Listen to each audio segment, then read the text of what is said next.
in full effect right now, happening down in Vegas, and we just got confirmation from the Sony presentation that Kraven the Hunter will indeed be rated R. Does that even matter? The Guardians of the Galaxy Volume 3 is coming up in like just a week. Who's gonna die? We're gonna count down the odds. It's the end of April, which means a new month of movies, and we're going to look at some of the movies coming out in May, talk about the ones that we're most anticipating. And going back to Cinemacon, they got the first ever premiere of The Flash. The first reactions are out. We're going to discuss them all. It's you, it's me, it's Zach Milne Talks Live. Let's get started.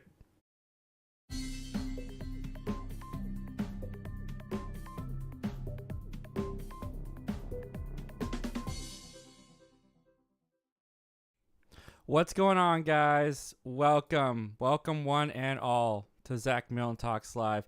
It is an honor to have you guys here. I'm super excited to get on with tonight's show.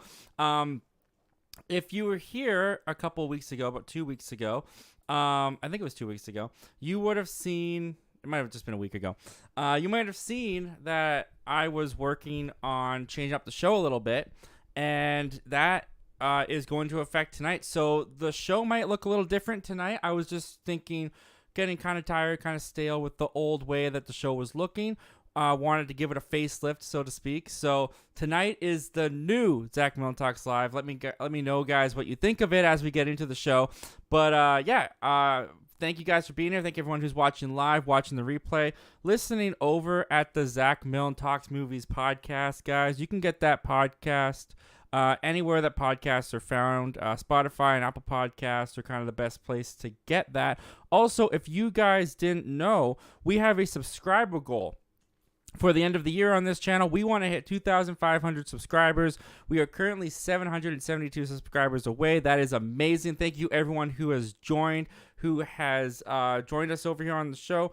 Hopefully you guys are liking it. And if you do like the show tonight, if you like the channel, if you like what you've seen, consider hitting that subscribe button. Consider liking the video, helping us out over here, hitting that goal. With all of you guys, we can do that, and I have faith that we will make it. Also, guys, if you're new to the show, basically how the show works is there's predetermined topics at the beginning, as you saw. In between each topic, we're going to take your live comment and question. Anything you guys want to talk about, the topics that we were talking about, movies, life, anything in particular, you guys can do so. And we also have a super chat guide. So if you guys super chat in at $1.99, because I know a lot of you guys also have smaller channels like myself, I will make a community post highlighting your channel, sending a link to your channel. If you do $2.99, you get the community post as well as your channel in the link of the description below. And for $4.99 or more, you get the community post, the link in the description of this video, as well as next episode's video, and you get a video shout out at the beginning of the show for your channel as well. But as always, guys, super chats are not required to get your question or comment answered. If you choose to support, it's greatly appreciated. But I'm just so thankful to have you guys here joining me tonight. I'm very excited to talk with you guys. So let's see what's going on in the chat, and to do so, let's get this nifty new thing up. Boom! How do you like that, guys? The chat box is now for all to see. Please don't abuse it. Please be nice. Please don't put spoilers or anything for movies that are in theaters in there. You guys have always been great with that, so I'm not worried about it. But yeah, we're going to try this out, see how you guys like it. So we're going to start with The View with Drew says, hey, what's up? What's up, View with Drew? Thanks for joining tonight, man. Happy to have you here. We got Cineview in here. What's going on, man? Hi, Zach. Long time no see. Yeah, it feels like a long time, doesn't it? For you guys that weren't here, last week's show, we weren't able to do because I had a power outage. There was a fire on this side of my town, and the whole area, like 4,000 houses, lost power. So I'm not quite sure when it came back on.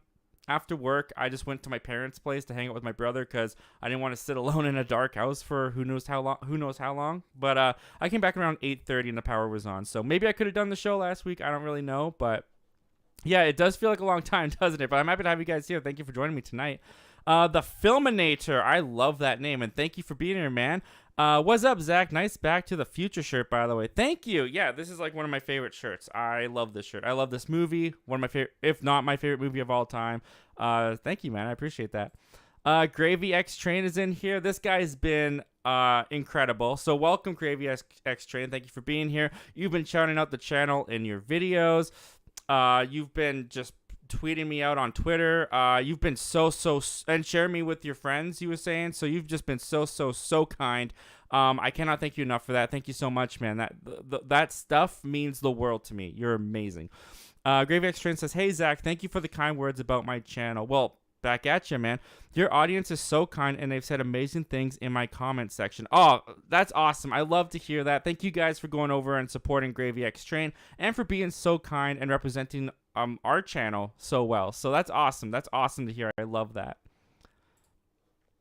Cineview, have you ever wanted to talk about Chevalier? I saw it today, and it totally deserves Oscars, especially for Kelvin Harrelson Jr. for Best Actor as the late great composer. Chevalier Descent George. I'm not gonna lie, Cineview. I've never heard of this. I've never seen this. I don't know. I don't know what it is, but I'll check it out if it totally deserves an Oscar. It sounds like a great movie. So thank you for putting that on my radar, man. We got Ethan Landry in here. What's going on, Ethan? Thanks for being here tonight, man. What's your ranking of all the Ghostface from Scream 1 to Scream 6? Oh, did we do Ghostface before? Dang, I don't even know.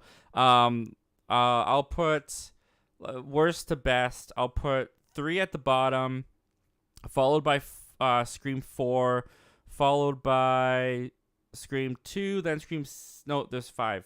Scream 2, then Scream 5, then Scream 6, then Scream 1. Billion. You can't beat Billions 2, in my opinion. So I'm going with that.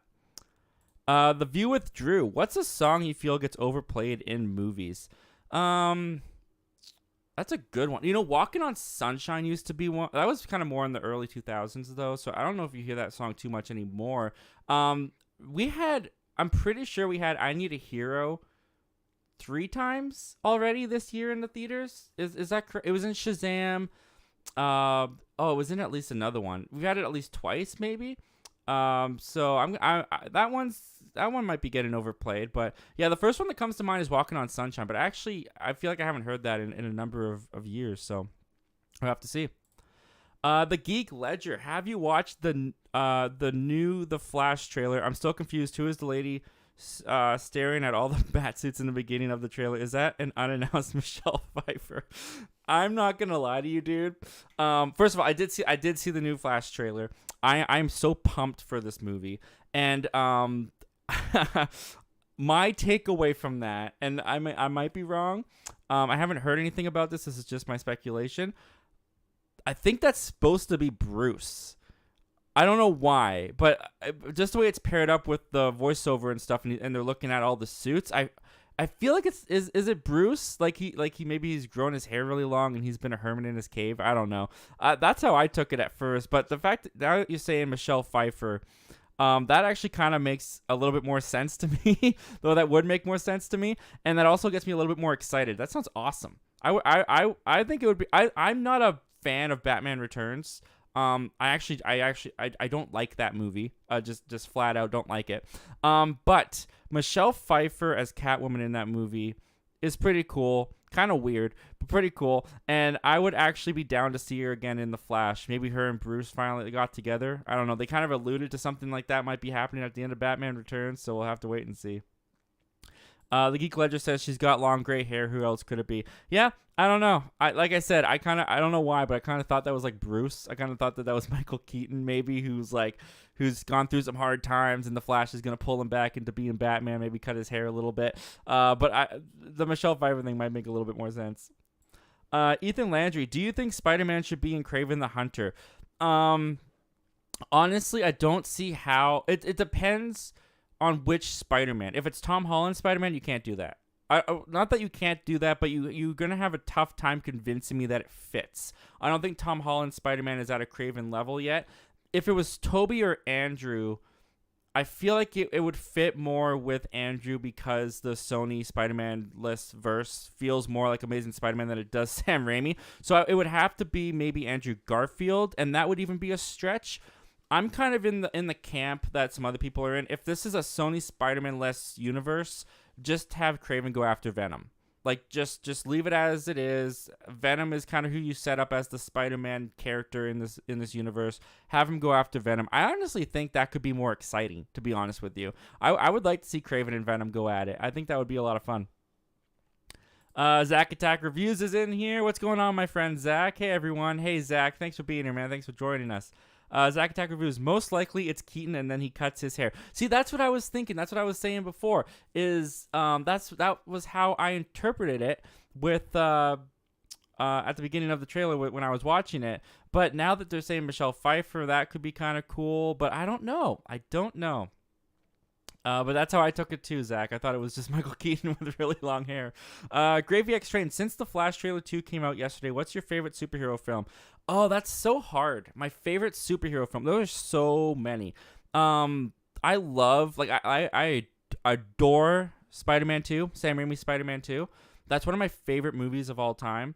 It's in there anyways. So it might be Spider-Man 2, but, like, would I choose that over, like, I don't know, like even like a Captain America Civil War? I love Captain America Civil War. Infinity War, of course, is great. The Dark Knight is great. I'm gonna stick with Spider-Man 2 at the moment, but that could change. But that's definitely up there for me. Hopefully the Flash becomes it though. I'm super stoked for the Flash. Ethan Landry says, I meant the Andrew Garfield Spider-Man. Okay, yeah.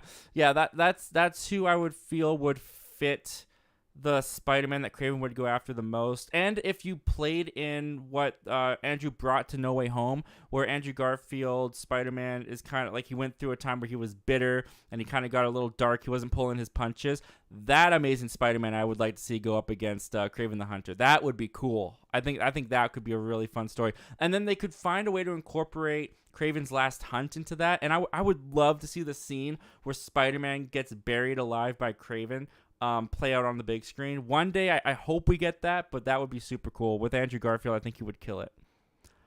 The Geek Ledger.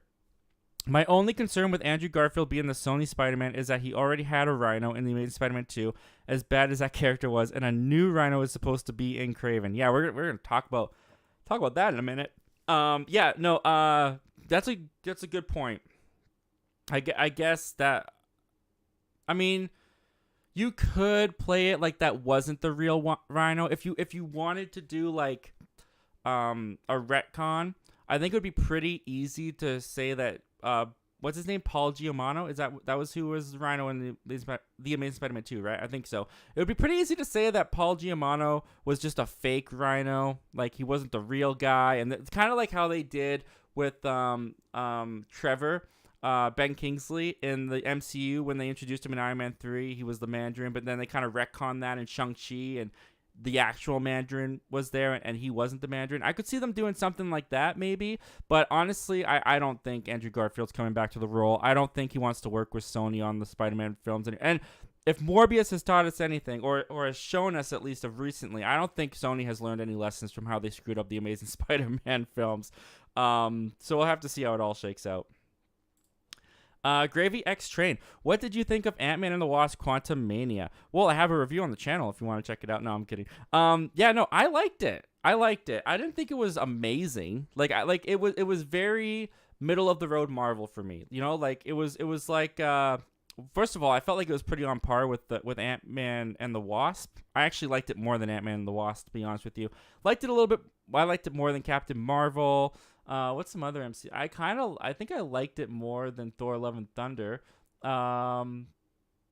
Black Widow. I think it was better than Black Widow. I just had more fun with it.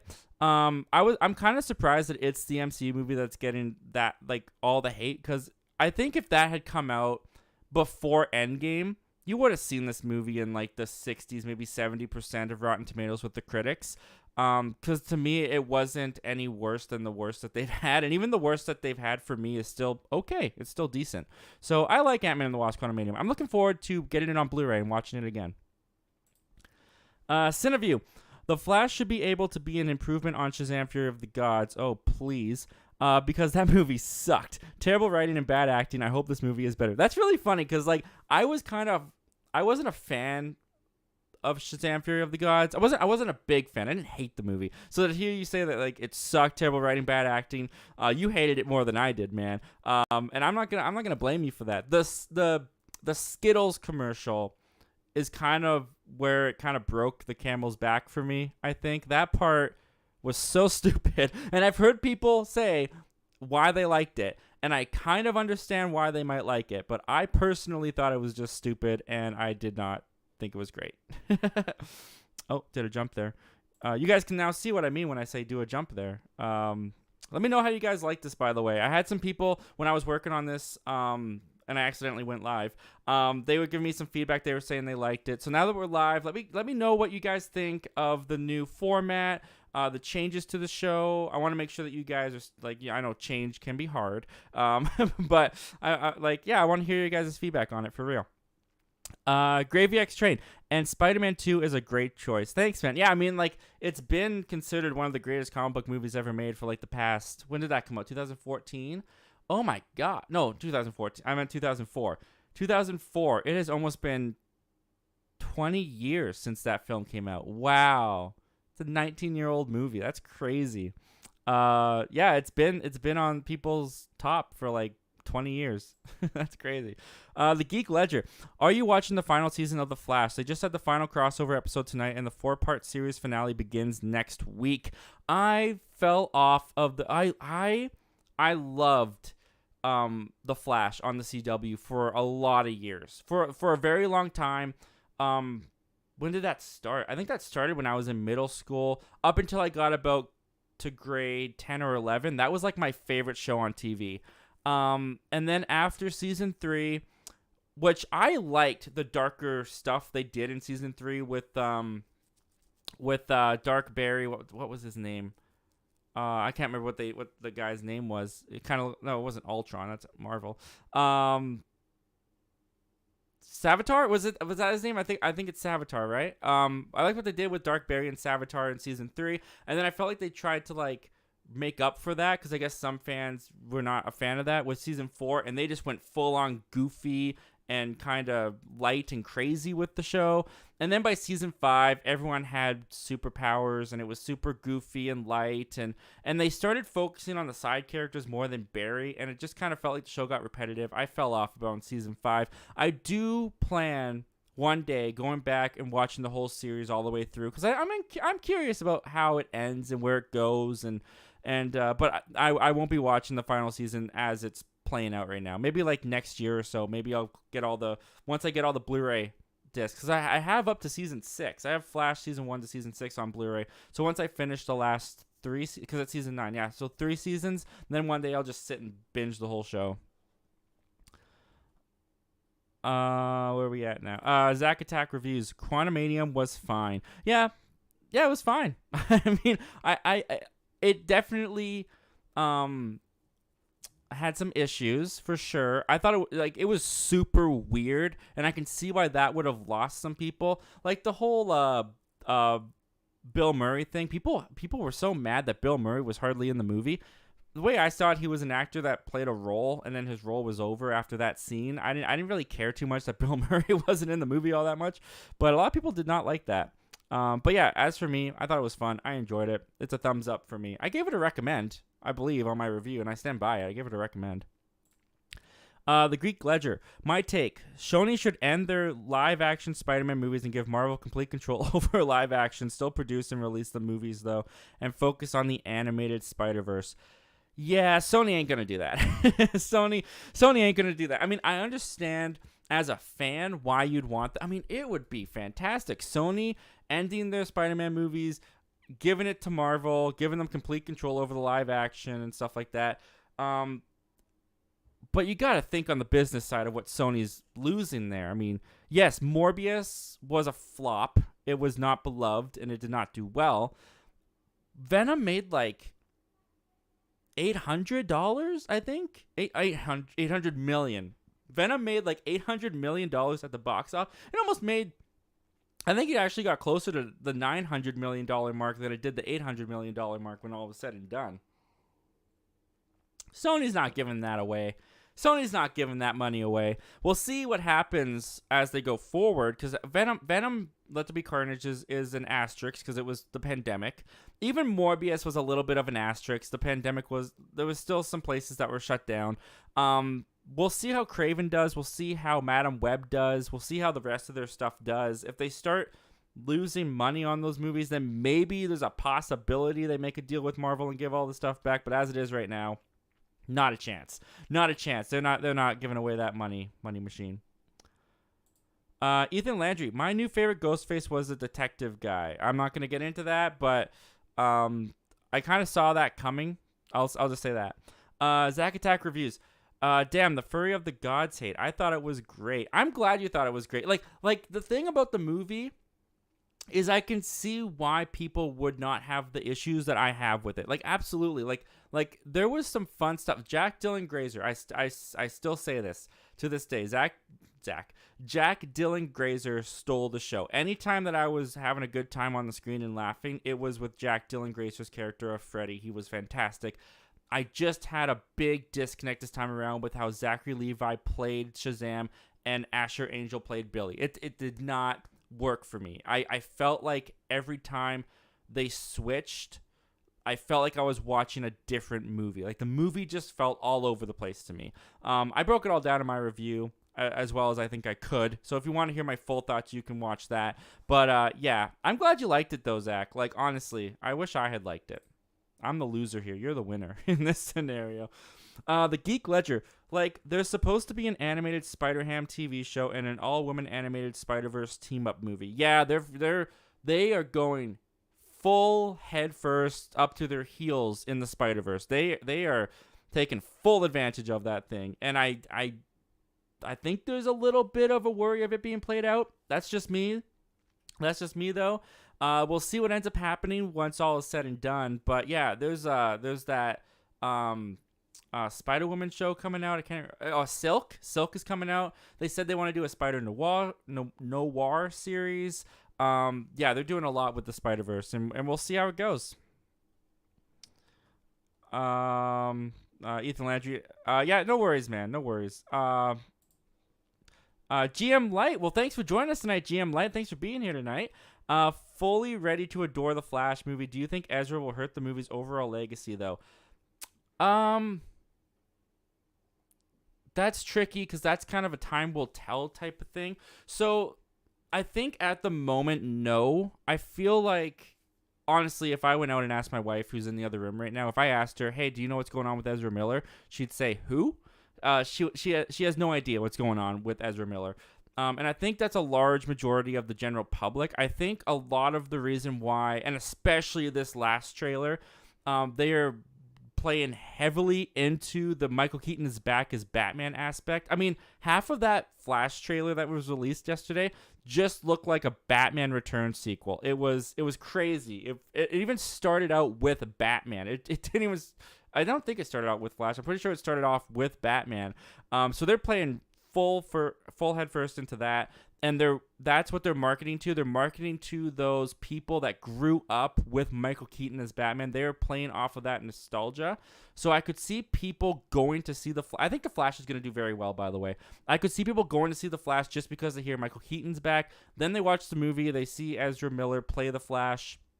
They like him, they don't. I don't think that they're going to go and look up Ezra Miller's history after they watch The Flash and be like, oh, Hawaii, what? He hit who? Like, I don't think that's going to happen after they watch The Flash. A lot of people are just going to go watch The Flash, enjoy themselves if the movie's good, which we'll talk about in a minute. It sounds like it is.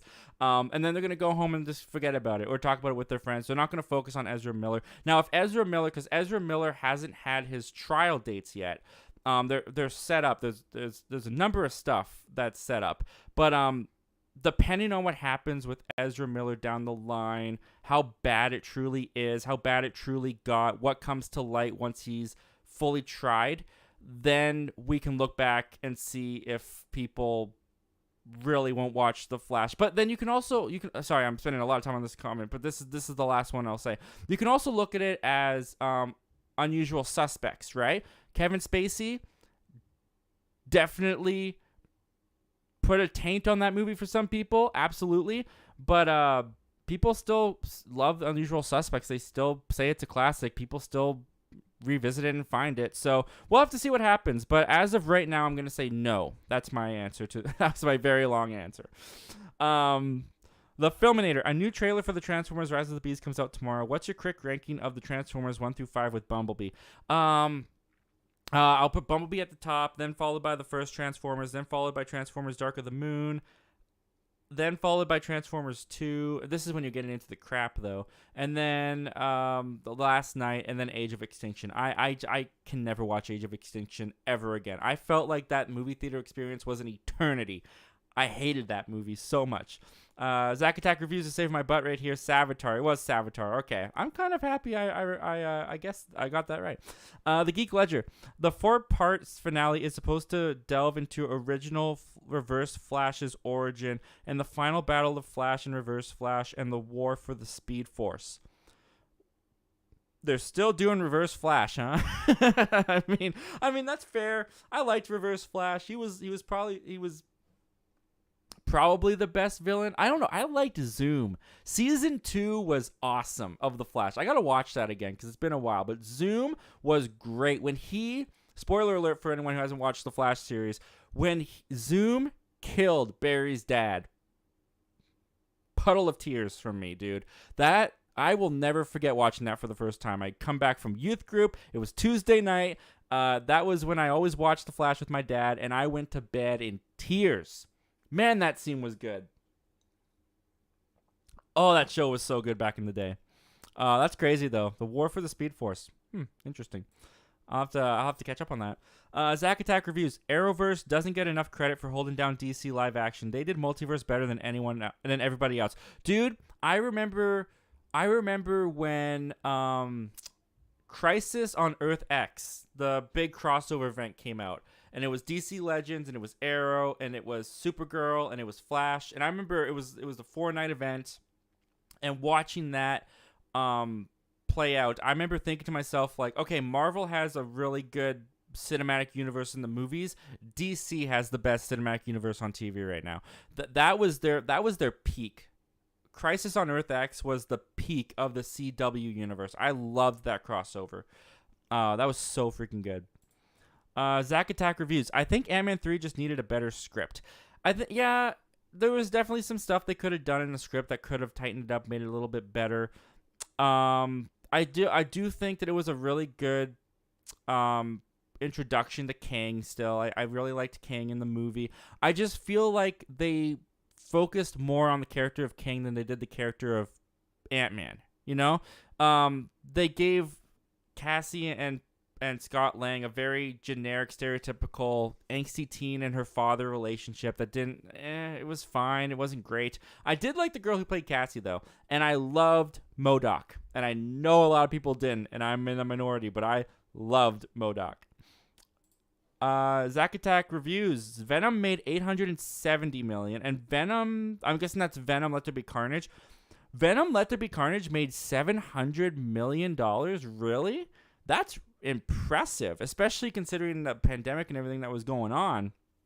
That it only made, what's that, 170 less? I'm not good at math. But basically, like, it almost got to the first movie's numbers. That's not bad. I am surprised that they did not greenlight Venom 3 faster, to be honest with you. The Geek Ledger. Thoughts on Fast 11 being called Fast 10 Part 2. Wait. Okay, I know the Universal Cinemacon presentation is going on right now. Was that just announced? Is Fast 11 just called Fast 10 Part 2? My thoughts on that, if that's not a placeholder title, if that's actually what they're going with, that's lazy. Come on. Fast 10 Part 2? You serious? So this is technically called Fast 10 Part 1? I gotta look that up after. Did they announce that at the Universal Cinemacon presentation? Oh my goodness. Luke Ponto, my man Zach, what's going on, my brother? Hope all is well. Well, thank you for joining us tonight, Luke. It's always great having you, man. And yeah, I'm doing well. Everything's going well. Luke Ponto says, watched anything good recently? Okay, my friends from high school, last week were in town. I think they're still in town, to be honest. But they were in town, and we kicked it back old school. We found a night where we were all free and available, and we watched. It wasn't as late as we usually used to do it, because now we all have jobs and stuff. But we watched Velocipaster. Yeah, we did, and it was an experience. And then we also watched Attack of the Killer Tomatoes, which the Attack of the Killer Tomatoes I actually thought was good. Like, I don't know if that's considered to be a so bad it's good movie. I thought the production and everything was definitely cheap. I don't know if it's like a fan-made film or something. It was based off a novel, it said. But the writing on it was actually really funny. I laughed out numerous times. I thought it was actually pretty smart and clever, especially as a satire. But Velocipaster was everything that I wanted Velocipaster to be.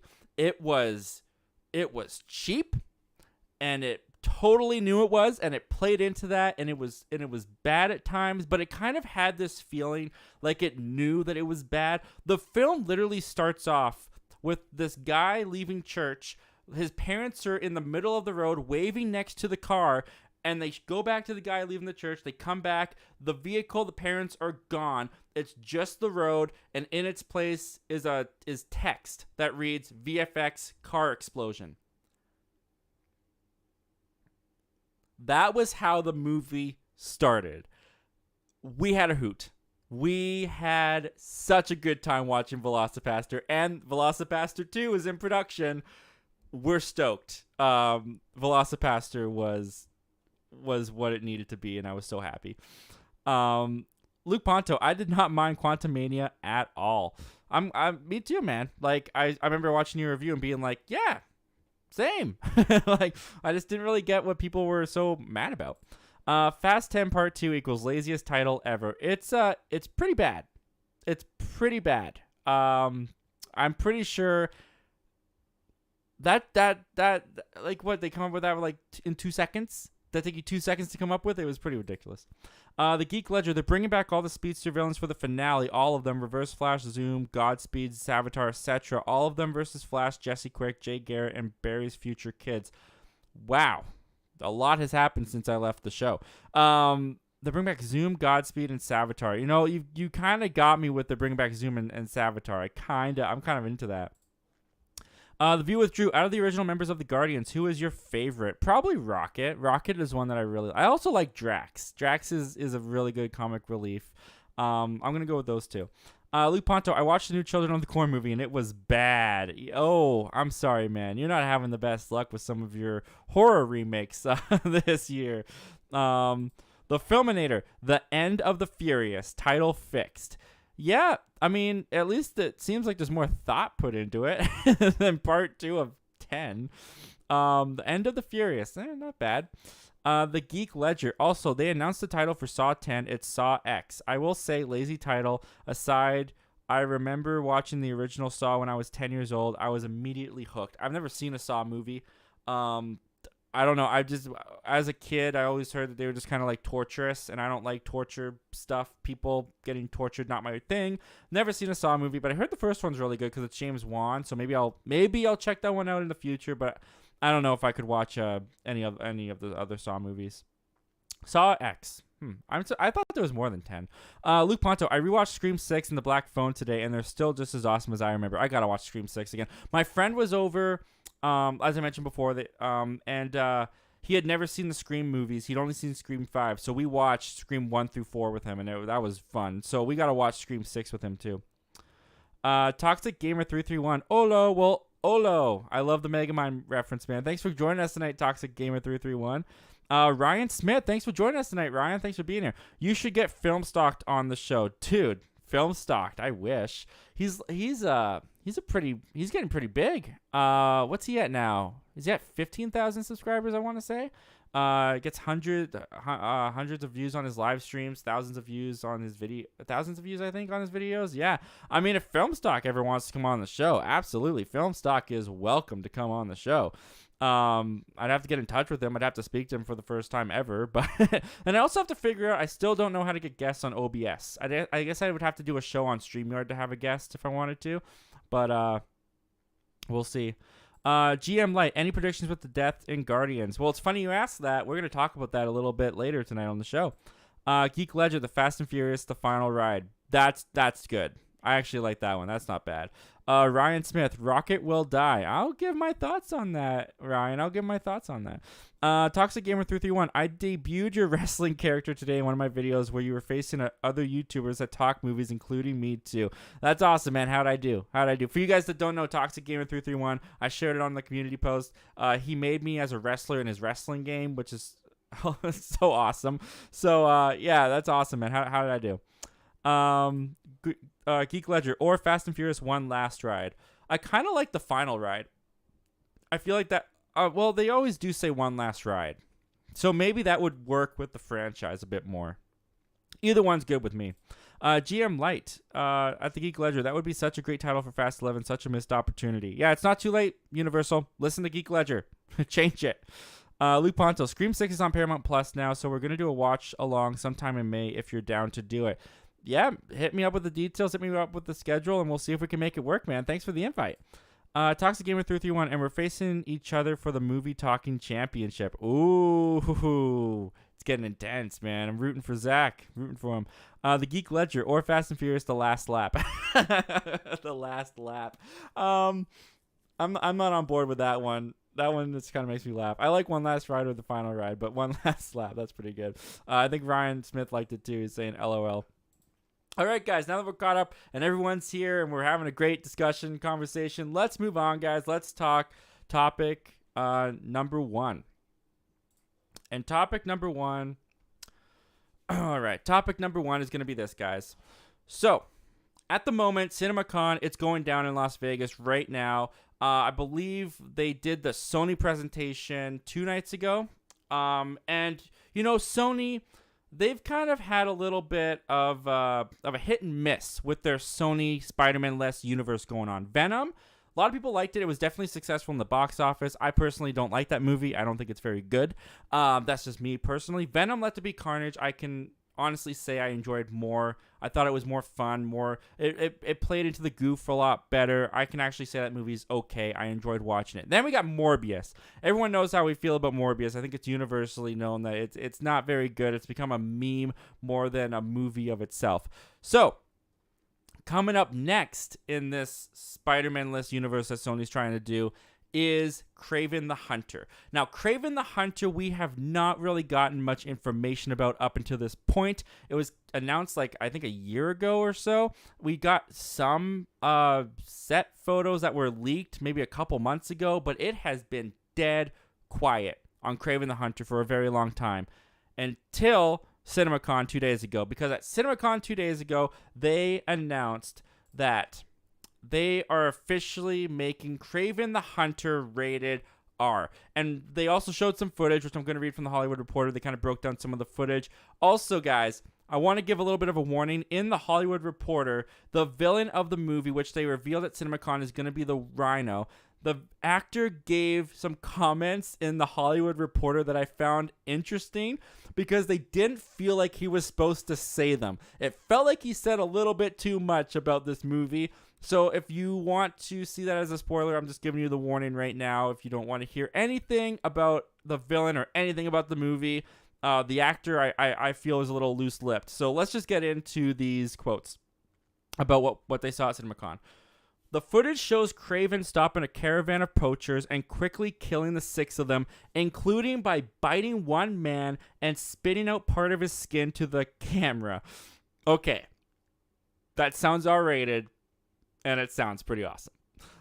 It was also revealed that the classic Spider-Man villain, the Rhino, will be in the feature with actor Alessandro Nivola, I think is his name, playing the role. In the footage, only his arm is shown and he appears to have gray skin. Now, this is the quote from the actor. I only transform physically in the final moments of the movie. So it's just a classic villain role, Nivoli said. It had a really interesting complex psychology and personal history to draw on, and the movie has a time jump in it, so the character changes a lot from the way he is in the beginning of the film. It was as much of an acting opportunity as any other film I've done. Okay.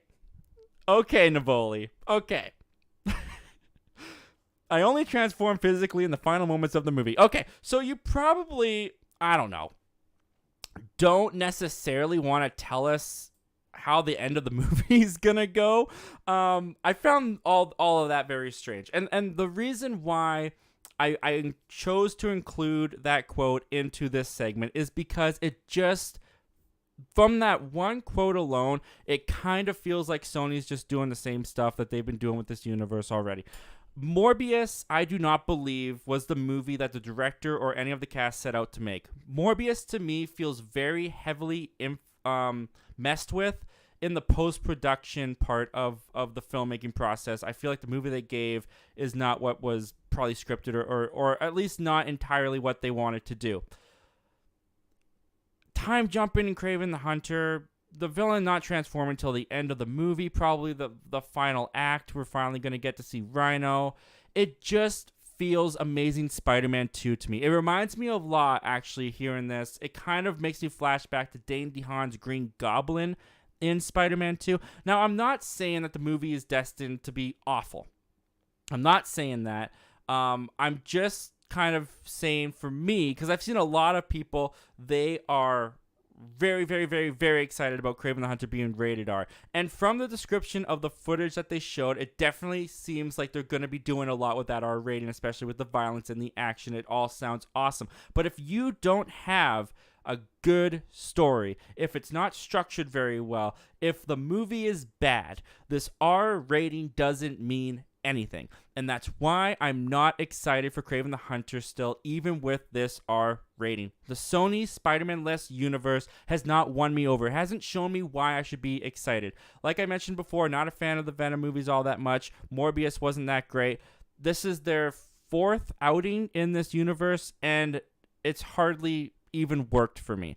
So with the mixture of Sony's past mistakes, with this quote sounding like those past mistakes, this R rating doesn't really save me from not really having any anticipation for Kraven the Hunter. Now, that's not to say that if a trailer were to drop right now, and if the trailer were to be amazing and show us all the violence and all the blood, and I'm not saying that I would not be stoked or excited about it.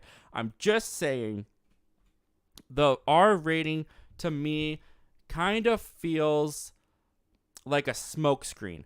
Like they're kind of over here going, look, R rating. Like, get excited about the R rating. But then over here, they're like, well, we don't have the greatest movie. It's not edited. It's not put together very well. And I'm just getting worried. That's all I'm saying. But anyway, guys, those are just my thoughts and opinions on this Kraven the Hunter being R-rated and the Kraven the Hunter movie. What do you guys think of all this? Are you guys excited? Are you not? Did this raise your excitement? Did it keep it the same as me? Comment down below. Let me know all your thoughts and opinions on this, guys. And without further ado, we'll take a look at what you guys are saying about this.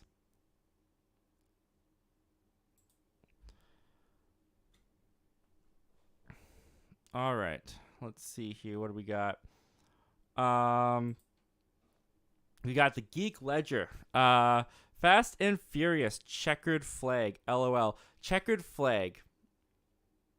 I feel like I'm supposed to get that reference, but I'm sorry, I don't. I don't know why I'm not getting that reference. Checkered flag. Is that like the flag they drop at the race when they get through? Is that the flag they drop? Maybe that's it. Toxic Gamer 331. By the way, how do you like this as the name of your finisher? Same Zach time, same Zach channel. That is what I say. I do like that you included that, man. I would definitely. That's awesome. I like that. I like that quite a bit. Luke Ponto. Finally, we got an R-rated Sony Marvel movie.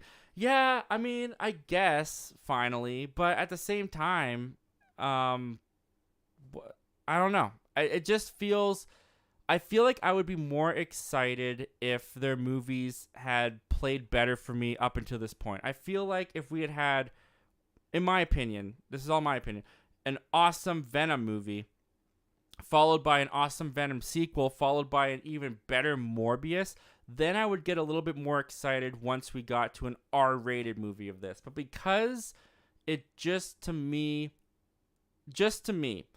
feels like they're trying to get us excited again by doing an R-rated, because comic book fans for some reason love R ratings. They love it when the comic book movies are announced as R ratings. So it just feels like they're using that to, I don't know. Maybe I'm just crazy, but we'll see. I'm glad you're excited though, Luke. I really am. Toxic Gamer 331. Oh, I heard about this. Oh, you heard about Cinemacon? Or you probably heard about the Rhino?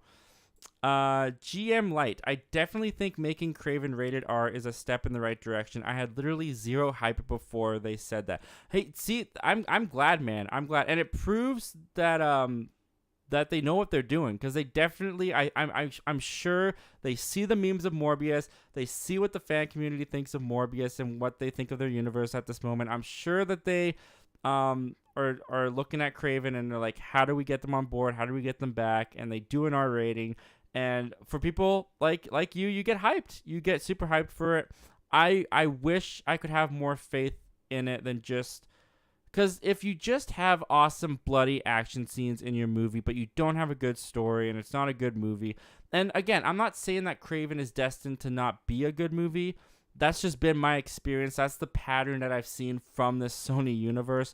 So I just don't have faith that they've switched it around just because they made it an R rating. But you know what? I've been wrong before. I'll be wrong again. Maybe this is one of those times. And yeah, I hope I can get on board as fast as you, man.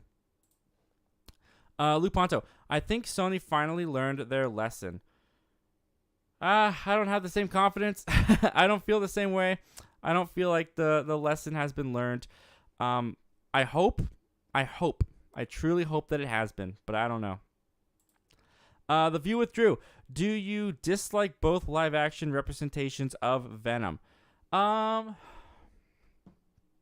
Dislike? I guess kind of. I mean, I just don't really understand Tom Hardy's Venom very much, especially in the first movie. I thought the way that the symbiote and Venom and Eddie came together was kind of weird and lazy, and it's just that, like, you see, Eddie, on my planet I'm a loser like you, so I gravitate towards losers like you, so I think we're symbiotic.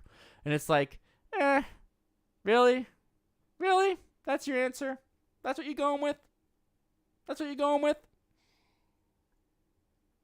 Didn't really work for me. And then you got Spider-Man 3, where you had Topher Grace's Eddie Brock and Venom. And with them, they brought it into the movie so late, but they did give the motivation kind of clearly to me. I mean, you understood, at least if you read the comics, because in Spider-Man 3, they never really established that the symbiote and Eddie could communicate. They just kind of threw that in there last minute, just alluded to it. So with that, I would say that the comic book origin of like why Eddie hates Peter and Venom hates Peter, and then Venom gets rejected from Peter, finds Eddie. They both hate Peter Parker. Venom has the information that Peter Parker is Spider-Man, so Venom and Eddie team up to take down Spider-Man because they both hate Peter Parker. I thought that was clearer of a motivation in Spider-Man 3, but the execution is where it falls for me. So that is my hot take. That's my unpopular opinion. I like Topher Grace's Venom more than Tom Hardy's Venom. That's me. But I don't love either. I'll say that. Toxic Gamer 331. Zach, if you could rename one of your favorite movies of all time, what would you call it? Spaceman from... No, that's... I think I might have gotten that wrong, but that's the original title. Oh, not the original title. That's the title that the producers wanted to make Back to the Future. They didn't like the title Back to the Future. They thought it was confusing. You go Back to the Future, it doesn't make any sense. Let's call it Spaceman from Pluto or whatever the planet was, which is just ridiculous that they even suggested that. Now Back to the Future is one of the best titles ever. If I could rename one of my favorite movies of all time, I would rename...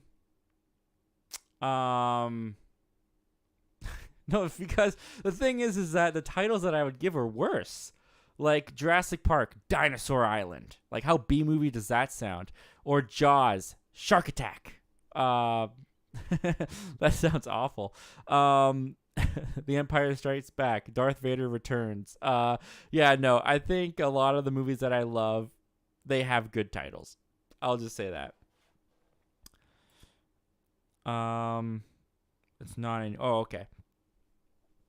Um, have you or Luke Ponto? Have you watched Inspector Gadget? It stars Matthew Broderick, dude. Yes, yes, I have. That's an old movie. That's a movie that I had the VHS to, and Matthew Broderick, when he is evil Gadget at the end of the movie, and he's got those fake huge teeth, and there's that scene where the kid stops him on the street and he pulls out all these weapons and points them at the kid. That used to scare the bejesus out of me when I was a kid. That freaked me out. That scared me almost as much as Green Goblin as in the first Sam Raimi Spider-Man movie did. But I always liked Inspector Gadget 2 more. I love how we're talking about Inspector Gadget, the kids' family film from when I was like 7. But yes, I liked Inspector Gadget 2, where they recasted Matthew Broderick with the Matthew Broderick lookalike. I can't remember what the guy's name is, but he appears as a character actor in a lot of stuff. I always liked that one more than the first one, but I haven't seen them in a very long time. Luke Ponto, have you seen any of the Evil Dead movies? I have seen Evil Dead 1, the original, Sam Raimi, and I've seen Army of Darkness, the third one, which I didn't know was an Evil Dead movie. I came home from school one day and I went on Netflix and I was like, I used to do this thing when I wanted to find a new movie. I would go into the search bar and I'd type in one letter of the alphabet, and then whatever movie popped up I would click on. So I put in the letter A and Army of Darkness came on. So I watched Army of Darkness, and I don't think it was till like the end of the movie that I realized it was an Evil Dead movie, that it was like the end of the Evil Dead trilogy. So I will say that it plays on its own. It works on its own. Luke Ponto, French Stewart. Okay, French Stewart is his name, really? I don't know why. That doesn't seem right to me. I'm not doubting you. I'm sure you're right. You probably looked it up. But yeah, I don't know. I don't know. His career he never became an all-star. Let's just say that. But I liked him in Inspector Gadget too. All right. It's not okay. So it was lagging, but it's not lagging anymore. Luke Ponto, Inspector Gadget 1 and 2 are so silly and over the top, but I have nostalgia with both. Yeah, I have more love and nostalgia for the second one. I always thought the second Inspector Gadget felt more like the cartoon to me than the live action first movie did. But that's just me. So yeah. That's all I'll say about Inspector Gadget for now. All right, guys, and now that we're all caught up on the comments and questions once again, let's move on and let's start talking about topic number 2.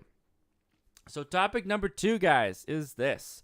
We have reached the end of another month. April is come and gone, and we are moving on into May. And with May comes a whole new set of movies that we got to talk about. So I thought it would be fun. I just have right here this website. What's it called again? Movie Insider. Movie Insider breaks down movies that are coming out in May. So I thought it'd be fun if we went through this list and just talked about what we're looking forward to, what we're most anticipating. And so May 5th starts off. We got Guardians of the Galaxy, of course. Super excited for Guardians of the Galaxy. They just had, I believe, the premiere was in France. They just did a screening for Guardians of the Galaxy Volume 3, and I saw some good reactions coming out on Twitter that day, so we'll see how that goes. We also got Love Again coming out on May 5th, which I've seen the promos for this. Priyanka Chopra and Nick Jonas is in it, and I don't care. This movie doesn't look that great to me. What's Love got to do with it? Another looks like a rom-com with Lily James. She's a great actress, so we'll see how that goes. RMN, I don't even know what that is. When Matthias returns to his native multi-ethnic mountain village, Transylvania, he finds his son and... Where'd my mouse go? Why my mouse is doing that? Oh, what's happening now? That's not what I want to happen. Everything's falling apart. One sec, guys. Having a little... Oh, that was so freaking weird. Okay, my mouse, like, disappeared, and then everything just started moving, and I started freaking out. All right, so back at it. What we got here? We got RMN. When Matthias returns to his native multi-ethnic mountain village in Transylvania, he finds his son in the village under the shadow of a strange irrational fear and unsettlement. When 2 foreign workers are hired in town, deep-rooted impulses and resentments emerge. That's interesting. I'm probably not going to watch that, to be honest. The 8 Mountains. After meeting as children over a series of summers in the Italian Alps, Pietro and Bruno reunite as adults to build a mountainside cottage, which becomes a site of both reflection and reconciliation. Interesting. Sounds like a very artsy. It's a limited release. That makes sense. Probably an indie film. Double Life. A grieving widow learns from her. When is this? What day is this? Is this still May 5th? One ranger. A gunslinging Texas Ranger, played by Thomas Jane, tracks a bank robber across the desert only to discover he's an international terrorist set on detonating a bomb in the heart of London. This sounds interesting. When the lawman's partner is killed, he's drawn into partnership with a British intelligence agent, played by Dominic Tipper, and her boss, John Malkovich, to bring the outlaw to justice, dead or alive. Interesting. That sounds interesting, actually. I might check that out. That sounds really good. Unrest. Another time is possible. At least that is the case in the early days of industrial watchmaker in Switzerland in around 1877. When there's oh my goodness, this is a long one. I'm gonna skip that one because it's so long. Where are we at? May 9th. Here we go. May 9th. The Curse of Wolf Mountain. This is a direct-to-video movie. AJ begins having dreams of his parents' death. He decides to go back to the spot where they were killed, accompanied by his brother and his brother's family.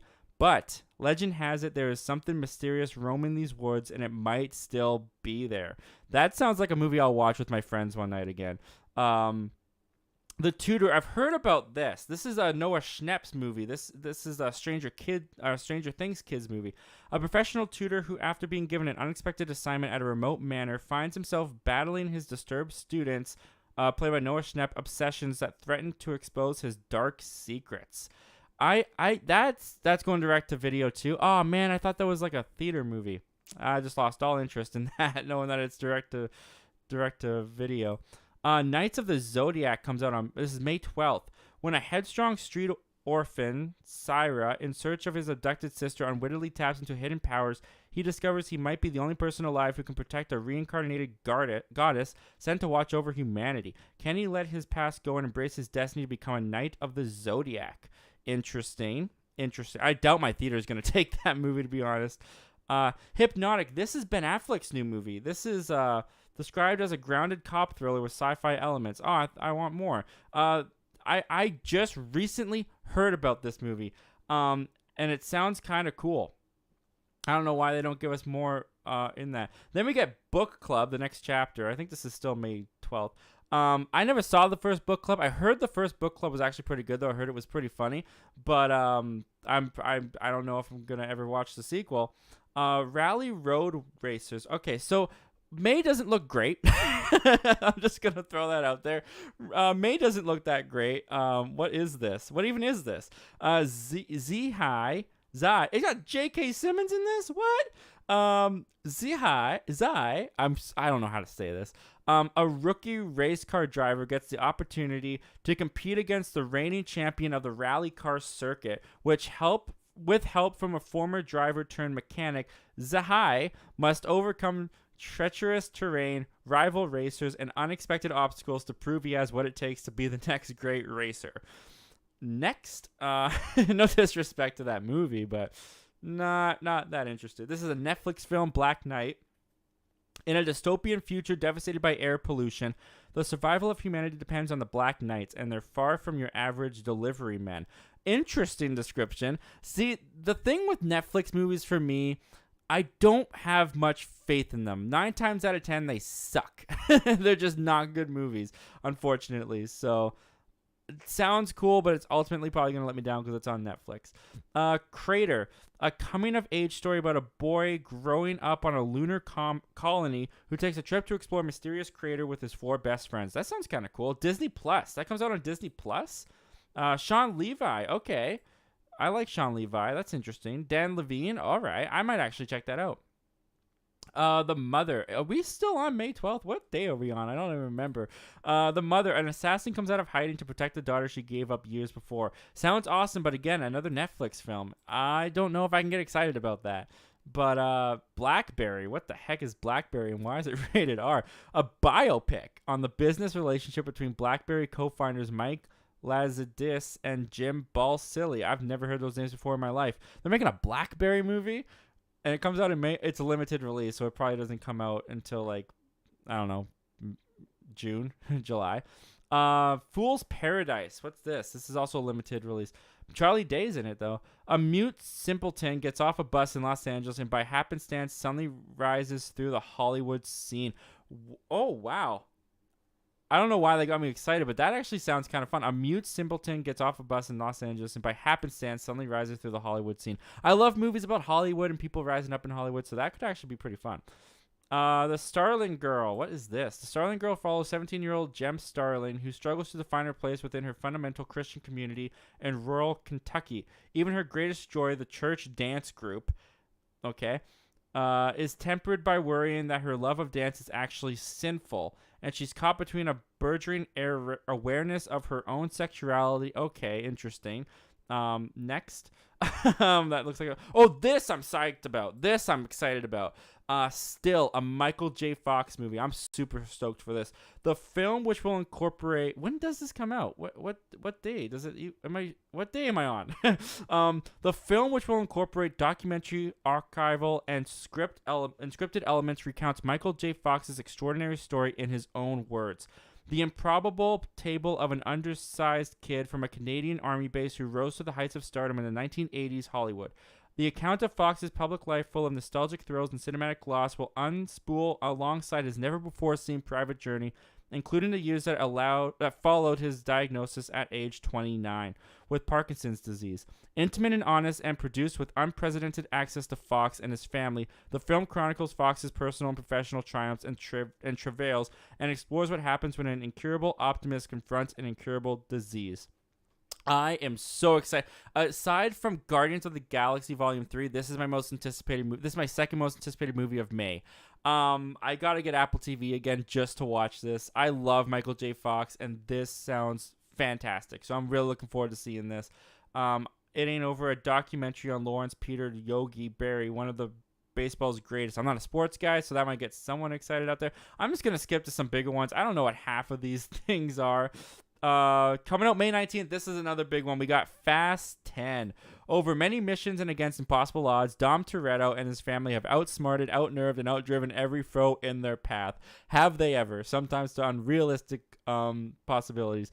Now they confront the most lethal opponent they've ever faced, a terrifying threat emerging from the shadows of the past who's fueled by blood, revenge, and who is determined to shatter his family and destroy everything and everyone that Dom loves forever. I feel like that last part of the description, where a terrifying threat emerges from the shadows of the past who's fueled with blood rage and who is determined to shatter the family and destroy everything and everyone that Dom loves forever. I feel like that is the description for every Fast and Furious movie after Fast 5 or Fast 5 and onward. That's hilarious. That is just every other Fast and Furious movie ever. I haven't seen Fast and Furious 9 yet. I'm going to watch that this month to get caught up for 10. I've heard nothing but bad things. I feel like, honestly, Fast and Furious has run out of gas. Let's say that. The gas is running out on this franchise. I'm ready for it to be done, to be honest. And we still have one more after 10. The remake of White Man Can't Jump is coming out on Hulu. This is still May 19th, I'm guessing. Mercy. What is Mercy? Mercy is an ex-military doctor finds himself in the deadly battle for survival when the Irish mafia seizes control of the hospital at which he works. So this is like Die Hard? When her son is taken hostage, she is forced to rely upon her battle-hardening past and lethal skills after realizing there's no one left to save the day but her. This is Die Hard. Die Hard in a hospital. I love movies that are just Die Hard in a blank. So I'll watch Mercy. Die Hard in a hospital. Sounds great. Let's just... The Tutor. Oh, this is... Wait, what? Is this a different Tutor? This is a different cast. There's two movies coming out called Tutor. What's this one about? An aspiring young author takes a tutoring position at a legendary writer's estate, but the young tutor is soon engulfed in the old writer's complicated family legacy and a deadly past that could threaten his own future. I think I'll go watch the other Tudor with Noah Schnapp before I watch that one. The cow who sang a song into the future. Now, this is a choir of creatures introduces a world delicately constructed by fantasy, mystery, and magical realism in the Francisca Allegria's poignant and stunning double feature. It's a debut feature. It begins in a river in the south of Chile. You're just gonna tell me the whole movie here? That's a lot to read. I'm just gonna skip that. Then we get to May 22nd. A lot of limited release coming out in May. May 23rd. The Gremlins Secrets of Mogwai series comes out May 23rd. I did not realize this was coming out so soon. A sequel / reboot of Joe Dante's seminal Gremlins coming to Hey Now. It's just Max. What are you doing? HBO Max. No more. It's just Max. Get with the game.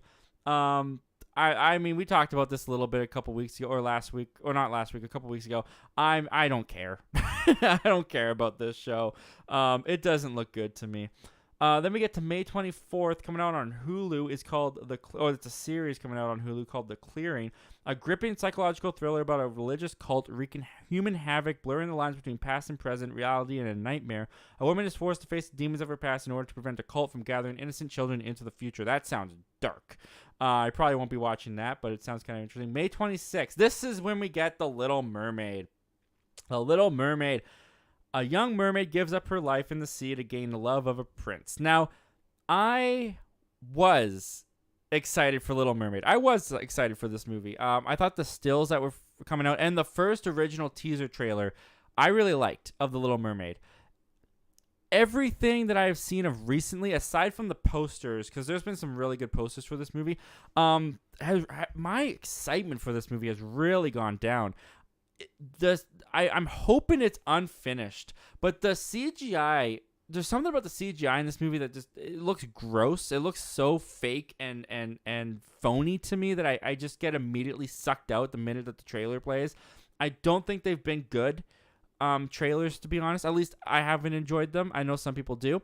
So I did a video, a short, where I was like, the potential movies that could make the biggest box office this year, and I had Little Mermaid at number 1 or it wasn't in any particular order, but I did have Little Mermaid that finished off the video, and I still do think the Little Mermaid's going to do well. I still think that if it's good, I mean, we saw the Lion King remake. People came out in droves for that. That made over $1 billion. The name alone will have people come out to this thing.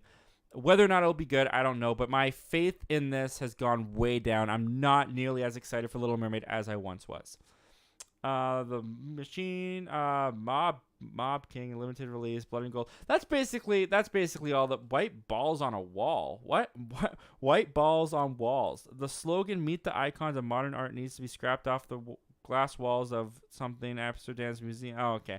Yeah, that's basically all the big stuff. That's basically all the big stuff that's coming out that we really need to talk about. So yeah, guys, that's May.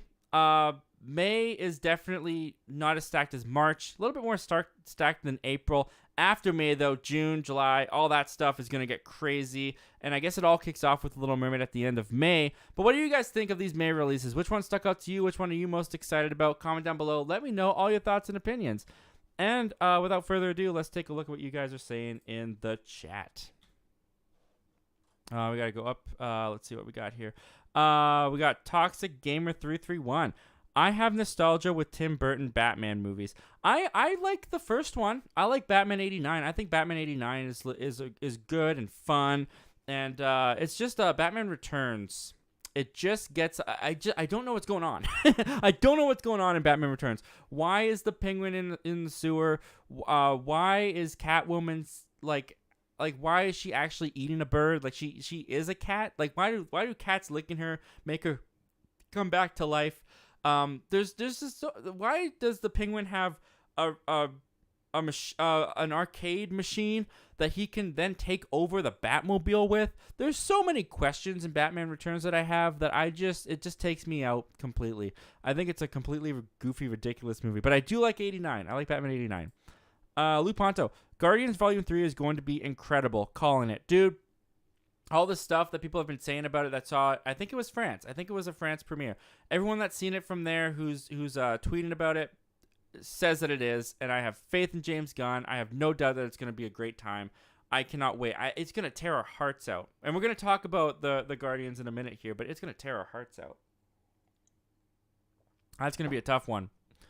Toxic Gamer 331. Toxic Gamer 331. Yeah, I always write in my notebook about movies that are coming out with the same app. Yeah, it's a good app. It's a really good one.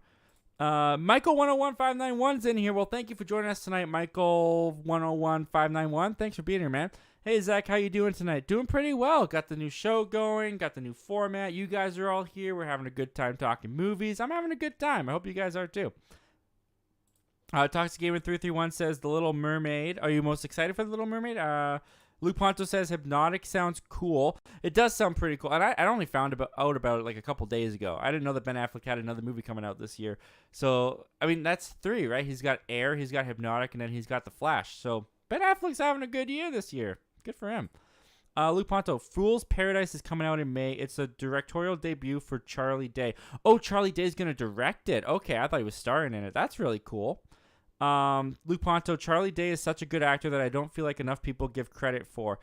I mean, to be honest, I haven't really heard of the guy until Mario. He hasn't really been on my radar, so you're probably right about that. I'm part of the problem, Luke, and I accept that. But yeah, I haven't. Luigi is the first role that I can actually recall what he's in. Like, I've probably seen him in something else. I just can't recall it. Huff goes to the movies. Toretto Tuesdays. Toretto Tuesdays. I like that. That's awesome. Luke Ponto, still not excited about Fast 10 at all. Yeah. It's running its course. It's running out of gas. I still haven't even seen 9, but everyone that I've talked to that has seen 9 has warned me, like, just don't watch it. But I'll watch it one day. Huff goes to the movies. By the way, Huff goes to the movies. Thank you for being here. Thank you for joining us tonight. It's great to have you here. The Road to Fast 10. The Road to Fast 10, is that like a documentary or a featurette that's coming out? Huff goes to I'm not gonna get this right. Salad Mi Familia. I'm not sure what is that. I'm gonna sound like an idiot. Is that Mexican? I don't even know. Spanish. Is that Spanish? We're gonna move on before I dig myself into a hole. Michael 101591. I don't even care about the Fast and Furious franchise. Such an overrated franchise. I mean, I think that Fast and Furious, Fast 5 and Fast 6 and Fast 7, I think were actually pretty cool, pretty inventive movies in terms of what they did in the franchise. I guess you can say it started with Fast and Furious 4, which they just call Fast and Furious. They basically just rebooted it from there. But I think the shtick is getting old. I think the over-the-top craziness, and they keep building upon it. Like, even Fast 8, I was kind of already over it by the end of Fast 8. Like, when the baby's sloshing around and Jason Statham has to protect the baby while he's fighting the woman in the airplane. It was all just so, and the missiles under the ice. And didn't The Rock, am I remembering this correctly? Did not Hobbs, The Rock, push or like kick a missile out of his way, or like pushed it to the side? I feel like I'm remembering that, and I feel like the movie would have done it. It's just ridiculous. Read Comics. Thank you for joining us tonight, man. Thanks for being here. Yes, you're right. That is the same synopsis every time. Every Fast and Furious villain and the plot. Dominic Toretto, I'm here to destroy your family. Yep. Everyone since Fast 5, I want to say. Everything. It's the same thing over and over again. And I think people are starting to get sick of it. Oh, whoops, we did a jump. Wow, you guys are killing the chat. Thank you so much. Michael 101591, looking forward to Gremlin's Secret of the Mogwai. Well, I'm glad you are, man. I saw the trailer that they released from their HBO their Max presentation, their announcements from that. I'm never calling it Max, by the way. It's always going to be HBO Max. It didn't sell me. As someone who really likes the first Gremlins film, and then like has fun with the second Gremlins, but I would have preferred more of the tone of the first film for a sequel. It just looked kind of Netflix kids show to me, personally, and that I just didn't care. I want a third movie. That's what I want. I want a third live action movie. Howie Mandel and everyone back. I don't even know. Is Howie Mandel in this cartoon? I don't even know. Toxic Gamer 331. I don't care about Gremlins show either. Yeah, I'm kind of in the same boat. Wait, Toxic Gamer 331. Haha, I was right. I'm not quite sure. I'm not sure what that was referring to. Sorry, man. Michael 101591. The Little Mermaid looks too dark. The Little Mermaid looks too dark. I don't know. It didn't look that dark. Do you mean like the content within the trailers, or like the lighting in the trailers? Because it did the content in the trailers didn't look too dark to me. It looked like the animated thing come to life for sure. But yeah, I'm not sure. I don't see what you're seeing with the Little Mermaid. I'll just say that. Toxic Gamer 331. Yeah, Michael, do you mean by physically or a little not too kid friendly? Yeah, that's good. Michael, oh, here we go. Michael 101591. Physically, the cinematography looks just when I watch the trailer. I agree with that. The cinematography looks The CG, like everything about it just kind of looks except for Halle Bailey, who I think actually looks really good in the movie and has a great voice. We haven't seen much of Melissa McCarthy, and have we even seen like the Prince? I feel like we haven't seen anything from the Prince, but yeah, it's not sitting right with me. Zack Attack Reviews says Little Mermaid did not need a live action movie. Yeah, I mean, did any of them? Did Lion King need a live action movie? Which I think Lion King's live action movie is a total copy and paste of the original, but it's kind of fun in an experimental way of like how they translated and the CGI, like the work in the Lion King is incredible. Aladdin just ended up kind of being forgettable. I haven't really thought about Aladdin in a very long time. None of these really need live action remakes, but hey, maybe it'll be good. Maybe this will be the one that's the best. Who knows? Maybe we'll love it. Luke Ponto. April was a good month with Super Mario Brothers, Air, Renfield, and Evil Dead Rise. Yeah, I missed out on Air. I'm probably just gonna catch it on streaming at this point. And Evil Dead Rise, just not my thing. Maybe I'll do a reaction to it this Halloween. Maybe I'll bring those movie commentaries back for Halloween time. Maybe that'll be one we do. That and Smile. But like Mario was a lot of fun, and I loved Renfield, which some people, and I get it. Some people have like contacted me or looked at me or whatever and been like, strong recommend? You get really a strong recommend? But you got to listen to what I say in the review. It's not a great movie. I'm not saying it's like an Oscar-winning movie. It's got tons of problems. But what I said specifically in the review is that it's just one of those movies that I can overlook the problems because I just have so much fun. I really enjoyed my time. And if you like Nicolas Cage and you like gory action scenes, then yeah, I totally strongly recommend it. I told my friends the next day. I went back to it the next day. It's the first movie this year that I have seen twice is Renfield because I just had to show my friends because I knew that they would love it. I knew it was right up their alley, and sure enough, they did. So I stand by that strong recommend if you like Nicolas Cage and bloody action sequences. To clarify. Toxic Gamer 331. Zach, have you watched Mighty Morphin Power Rangers Once and Always? That's their reunion special that they did on Netflix, right? I have not because I was not a big Power Rangers person. I actually wasn't allowed to watch Power Rangers when I was a kid. My parents didn't let me, but I was allowed to watch Teenage Mutant Ninja Turtles, which was like more violent than Power Rangers, so I don't really get it.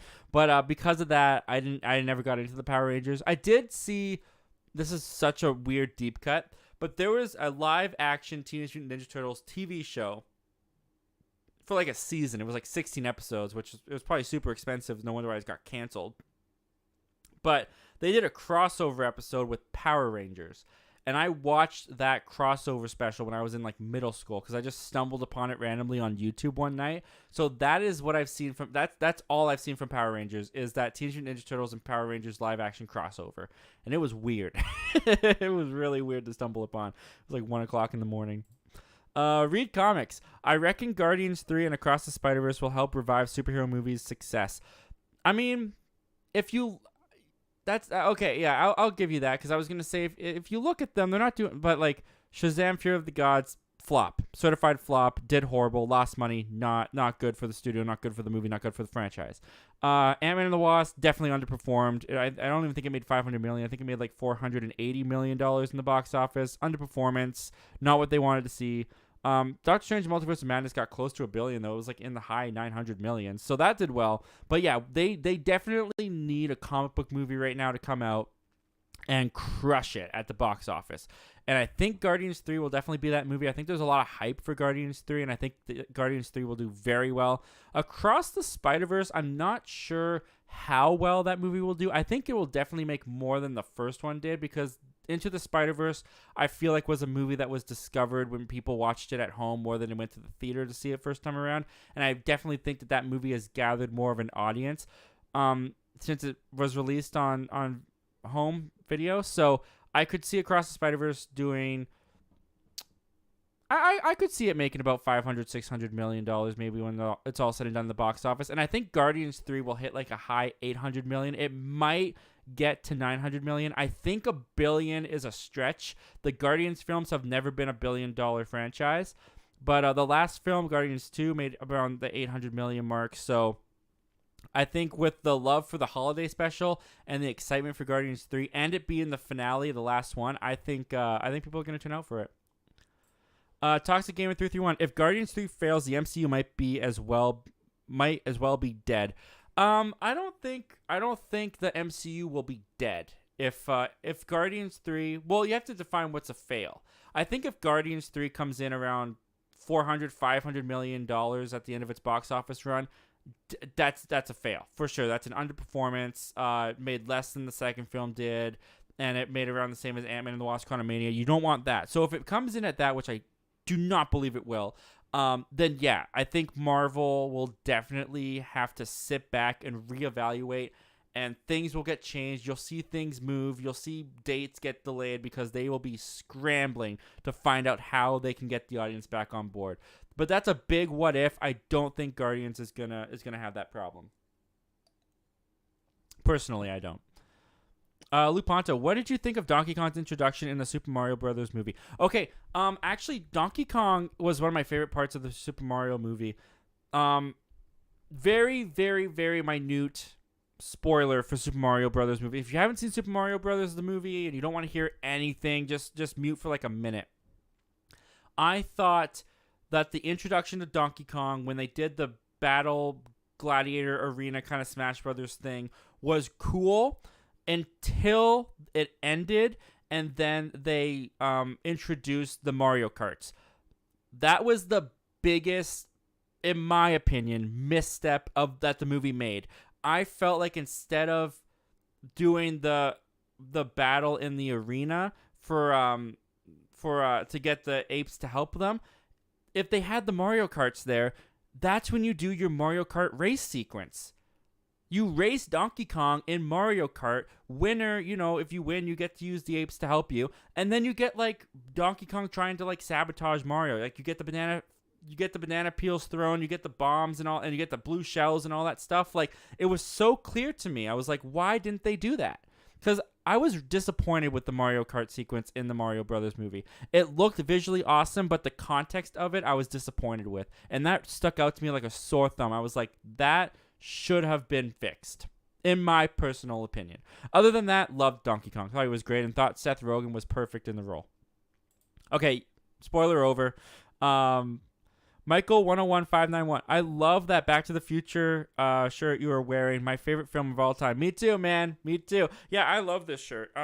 It's starting to... Actually, it's not too small. I don't ever want it to get small, so I gotta try and stay in shape so I always fit into this shirt. But I love this shirt. Yeah, my wife bought me this shirt. I think when we were dating, she bought me this shirt. Toxic Gamer 331. Charlie Day was Art from Monsters University. Oh, okay. I know who you're talking about. Monsters University. Not as good as Monsters Inc., but I would have heard him in that movie. That's probably the first movie I saw Charlie Day in. Charlie Dane? What did I just say? Charlie Day. Charlie Day. Wow, there's a lot of comments and questions. You guys are killing it. I gotta run through these a little bit faster. Luke Ponto, he was Benny in the Lego movie. Oh, okay. Okay, so he's been around for a while. I just haven't recognized his name. Read comics. Charlie Day was in Pacific Rim. Okay, I've seen all these movies. I've definitely seen this guy before. That's hilarious. Huff goes to the movies. Glad to be here, man. Well, I'm glad to have you here, man. I feel bad when I forget to greet people, so I did not want to miss it. Toxic Gamer 331. F9 I enjoyed. It's decent. I think it does have some problems. I still have fun with it though. Yeah, I gotta watch it. I gotta see it for myself. The Jay Shrey Way. Well, thank you for joining us, the Jay Shrey Way. Thank you for being here. We're happy to have you. It makes me happy seeing Nolan get his flowers at Cinemacon. He truly is the best director of our time, if you ask me. Yeah, I haven't seen the Universal coverage or read about it, so I don't really know what's going on at the Universal stuff right now. But that's awesome to hear. Did they show Oppenheimer then? If you say he's getting his flowers at Cinemacon, did they do a special screening of Oppenheimer for those at Cinemacon? I'm gonna have to look at that later. Toxic Gamer 331. Zach, have you watched Sky High yet? No, I have not. No, I have not. I forgot all about it. I'm sorry. Toxic Gamer 331. And by the way, Zach, what are 3 of your biggest movie hot takes? Oof, man, I don't know. I mean, like, my number one is definitely that Topher Grace's Venom is better than Tom Hardy's Venom.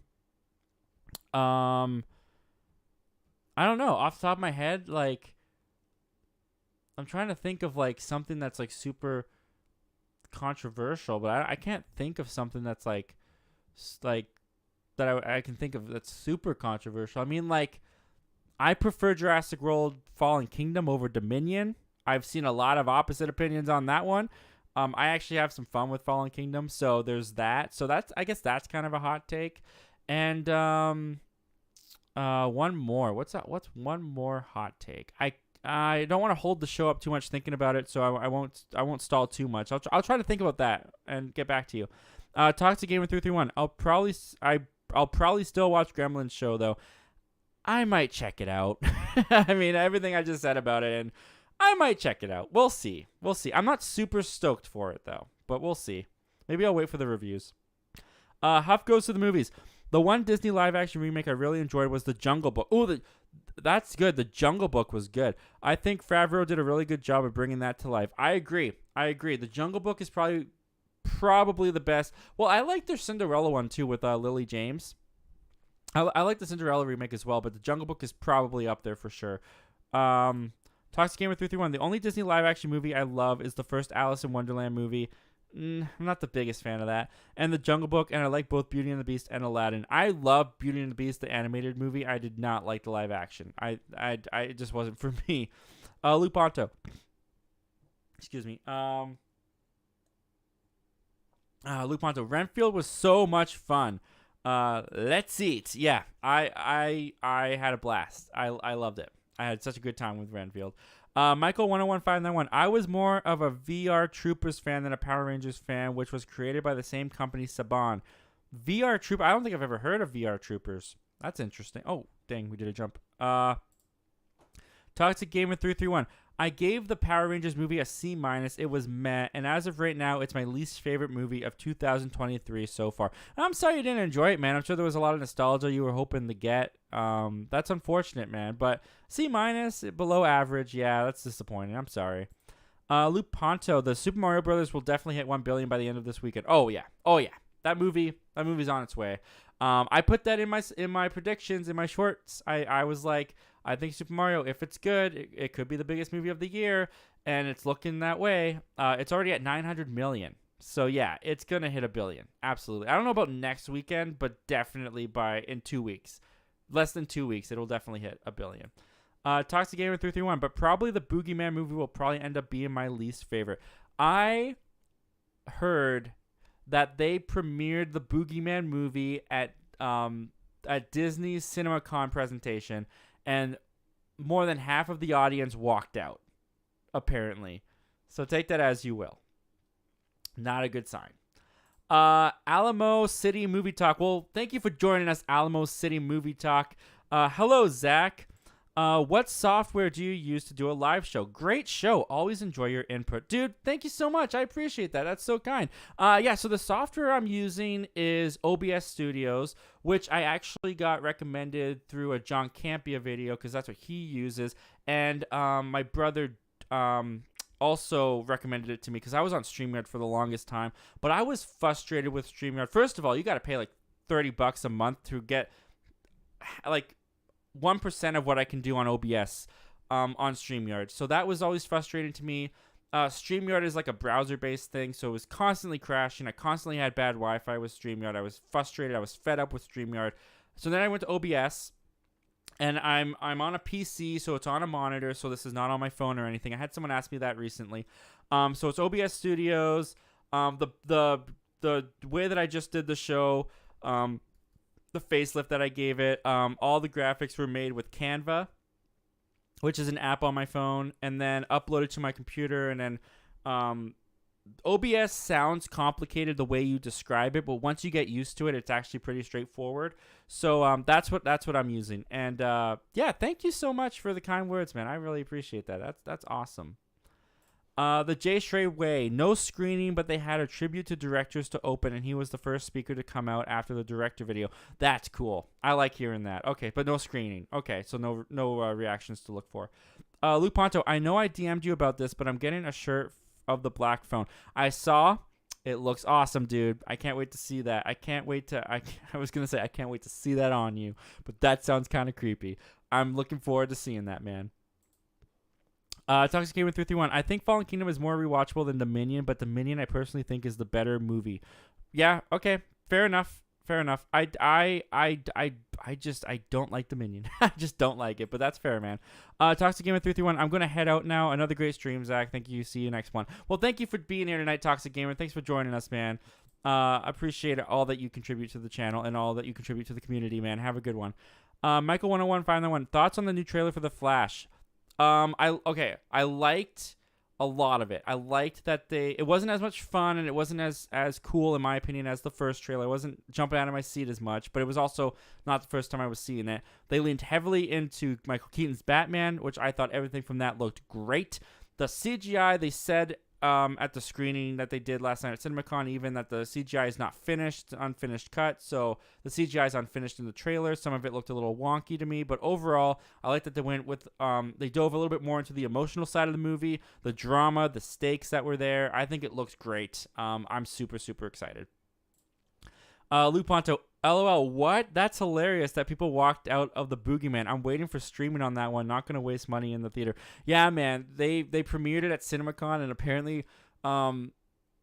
apparently I was watching John Campia's recap footage of Cinemacon, and he said, so this is hearsay technically, but he said that he and his wife were walking past execs and they that worked on Boogeyman, and they overheard them say, at this point we're just trying to salvage it or something like that. So John Campia was like not watching it, so he didn't watch it.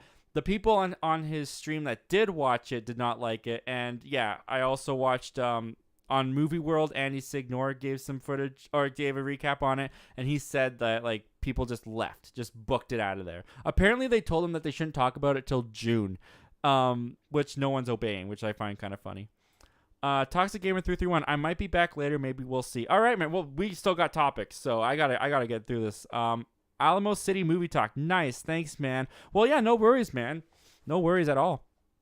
Thank you for asking. Thanks for your interest. All right, guys, we got to get going on to our next topic here. So we're going to go on. Here to topic number 3. And topic number 3 is this. All right. So right around the corner, next weekend is Guardians of the Galaxy Volume 3. I honestly can't believe that it's next week. It feels like it took so long and then it came so fast all at the same time. Super excited for Guardians of the Galaxy Volume 3. And the biggest question on everyone's lips for Guardians of the Galaxy Volume 3 is who is dying? Who's going to kick the can? Who's going to kick the bucket? Whatever the phrase is, who is dying in Guardians of the Galaxy Volume 3? So I thought I would just give you guys my odds, my predictions of who is going to kick the bucket, who's going to die in Guardians of the Galaxy Volume 3. So let's kick this off. Let's kick this off with all of the Guardians, because I've seen that theory around that some people think that all of the Guardians by the end of this movie are going to be dead, because James Gunn said this is the last time we're going to see this iteration of the Guardians, and then we're going to get a whole new set. I have that at 5% likely. I do not think all the Guardians are going to die at the end of this movie. I think that is too dire, that's too sad of an ending. I don't see them doing that. So I some of these Guardians are making it out, and I have all of them dying at 5% chance. But which Guardians are going to make it out? Well, let's get into that, shall we? Following 5%, I've got Groot at 10%. I think Groot is safe. I think they killed off Groot in the first film. We got baby Groot, so technically this is a new Groot, according to James Gunn. We've watched him grow up. We've seen him now become this adult Groot. I don't feel like they're going to do another sacrifice for Groot. I don't feel like they're going to kill this Groot again and have us go through the evolution of Groots again. I think Groot is safe. I think he's making it through this movie. And along with Groot, and this might be my most controversial opinion, because I definitely am in the minority, I have Rocket at 20%. I think there's a 20% chance that Rocket dies. I don't see them killing Rocket. And I know a lot of people say that the trailers and everything, they're alluding that they're going to kill Rocket. It's all leading up to that. I don't really buy into that if it seems that obvious. And also, I kind of am thinking from a business standpoint as well. If this is truly the last time we're going to see this iteration of Guardians and we're going to get a new iteration going forward, because Guardians of the Galaxy, it's a big brand name. Disney is going to continue this with or without James Gunn, most likely without James Gunn. And I think the way that you can bring people into a new iteration of the Guardians is Rocket and Groot. Rocket and Groot are a beloved pair in the Guardians that we have at this moment.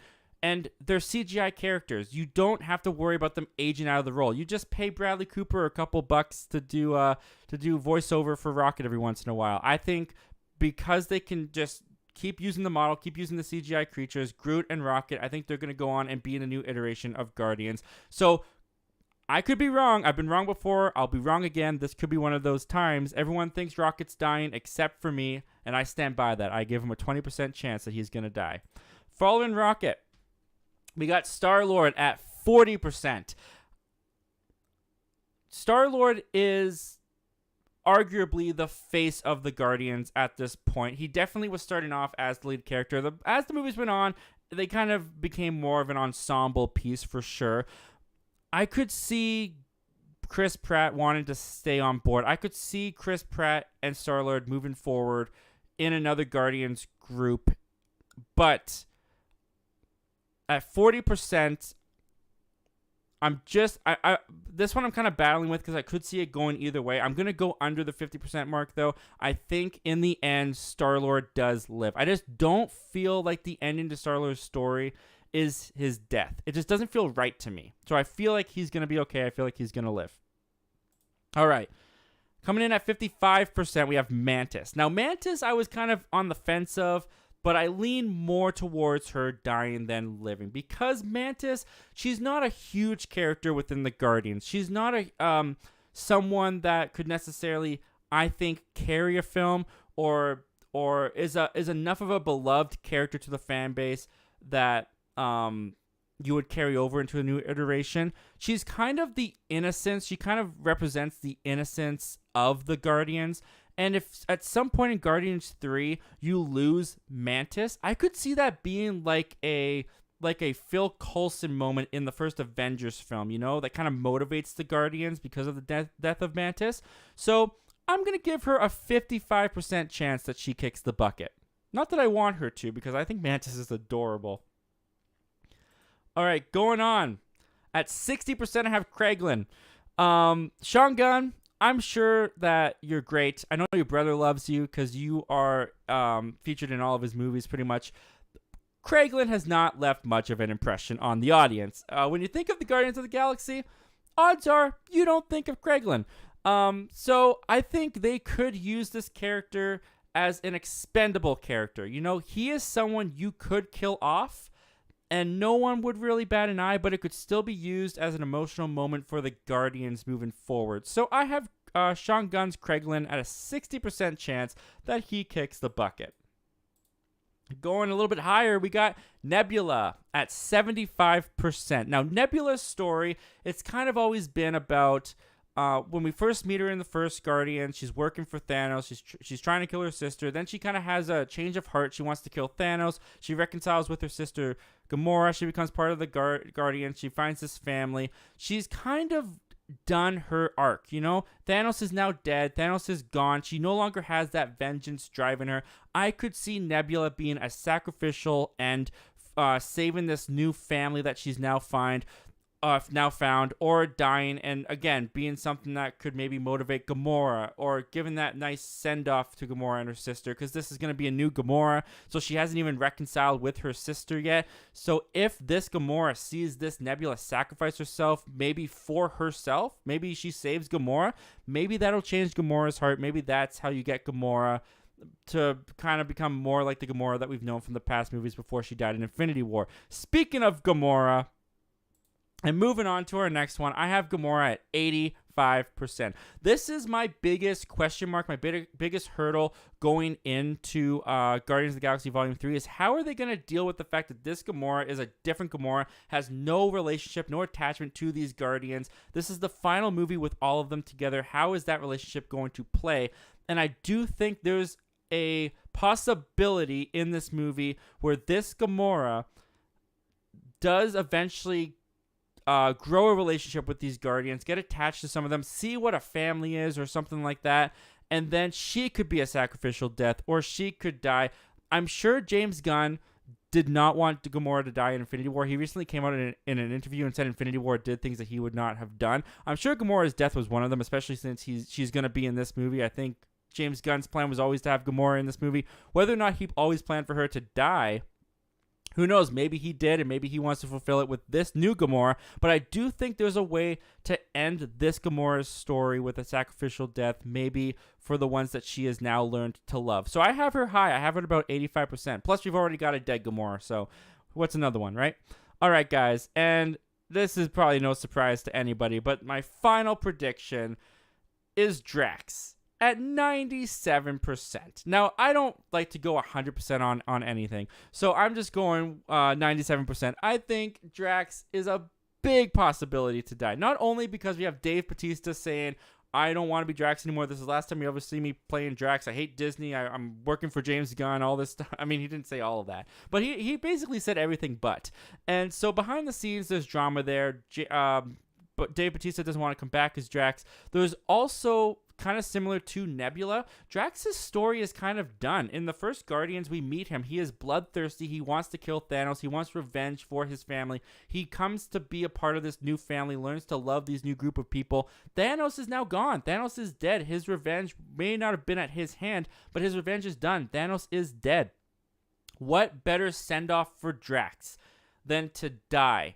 Whether it be in the arms of his new family, whether it be saving his new family, dying and going on to his wife and his kid in the afterlife, moving on to be with them again. How sweet of a bow is that on Drax's story? Anyway, guys, those are all my predictions and my odds for who is going to die in Guardians of the Galaxy Volume 3. We only have to wait a week. 1 week to find out the answer. So what do you guys think? Who do you think is kicking the bucket in Guardians of the Galaxy Volume 3? Comment down below. Let me know all your thoughts and opinions, guys. And without further ado, let's take a look at what you guys are saying. All right. Let's see what we got going on here. All right. Michael101591. Thoughts on the upcoming Peter Pan and Wendy film on Disney+. Nah. I don't know. The best part of that trailer was Jude Law as Hook. That was the stuff that I was like, I'm going to enjoy that. The rest of it, take it or leave it. It's on Disney+. I feel like I can see why it's on Disney+. It feels like a direct-to-video kind of movie. The flying scenes look kind of wonky to me. Not hyped on it. Might not even get around to watching it. We'll see. It's one of those things where if I don't have anything better to do, I'll put it on. Michael101591. I already got my ticket for Guardians of the Galaxy 3. It's going to be great. I think Drax is dying. Yeah. I still have yet to get my tickets. I think it is going to be great. Drax seems to be the one that aside from Rocket, and I'm in the minority, but aside from Rocket, everyone thinks Drax and Rocket are the ones that kick in the butt and kicking the bucket. And of the two, I definitely think Drax is more likely. I just think there's more for his character if he dies than anyone else. Luke Ponto, I'm going to head out for tonight, Zach. Keep up the good work, brother. You're the best. Well, thank you, Luke, for being here. Thank you for the kind words. Have a great night yourself, man. I know it's really late where you are, so I appreciate you being here. The Jay Shrey way. I think Drax is the most likely. I've been thinking they'd kill him off since Infinity War, but now it's got to be time.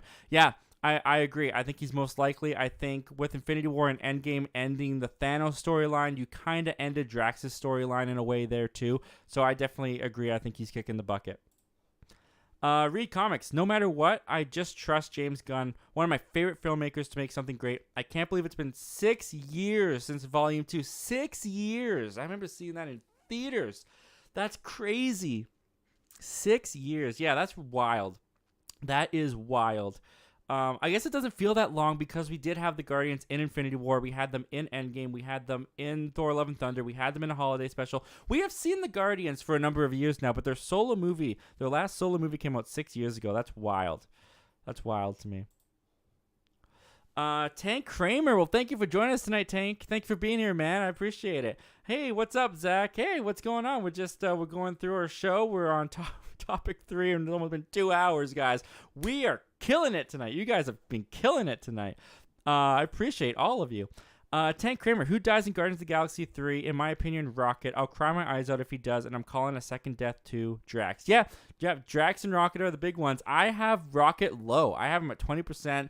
I just don't buy it. I don't know. I feel like Rocket and Groot can carry on, and I feel like they are the ones that you use to carry on the franchise because they're fan favorites, and you bring the fans back to this new set of Guardians with the ones that they love the most, which are Groot and Rocket. That's just my thought process. But hey, James Gunn, maybe his story didn't plan out that way. Maybe he doesn't care about the business of it all. Maybe he just wanted to tell his story the way it was supposed to be told. Maybe that's how it's told.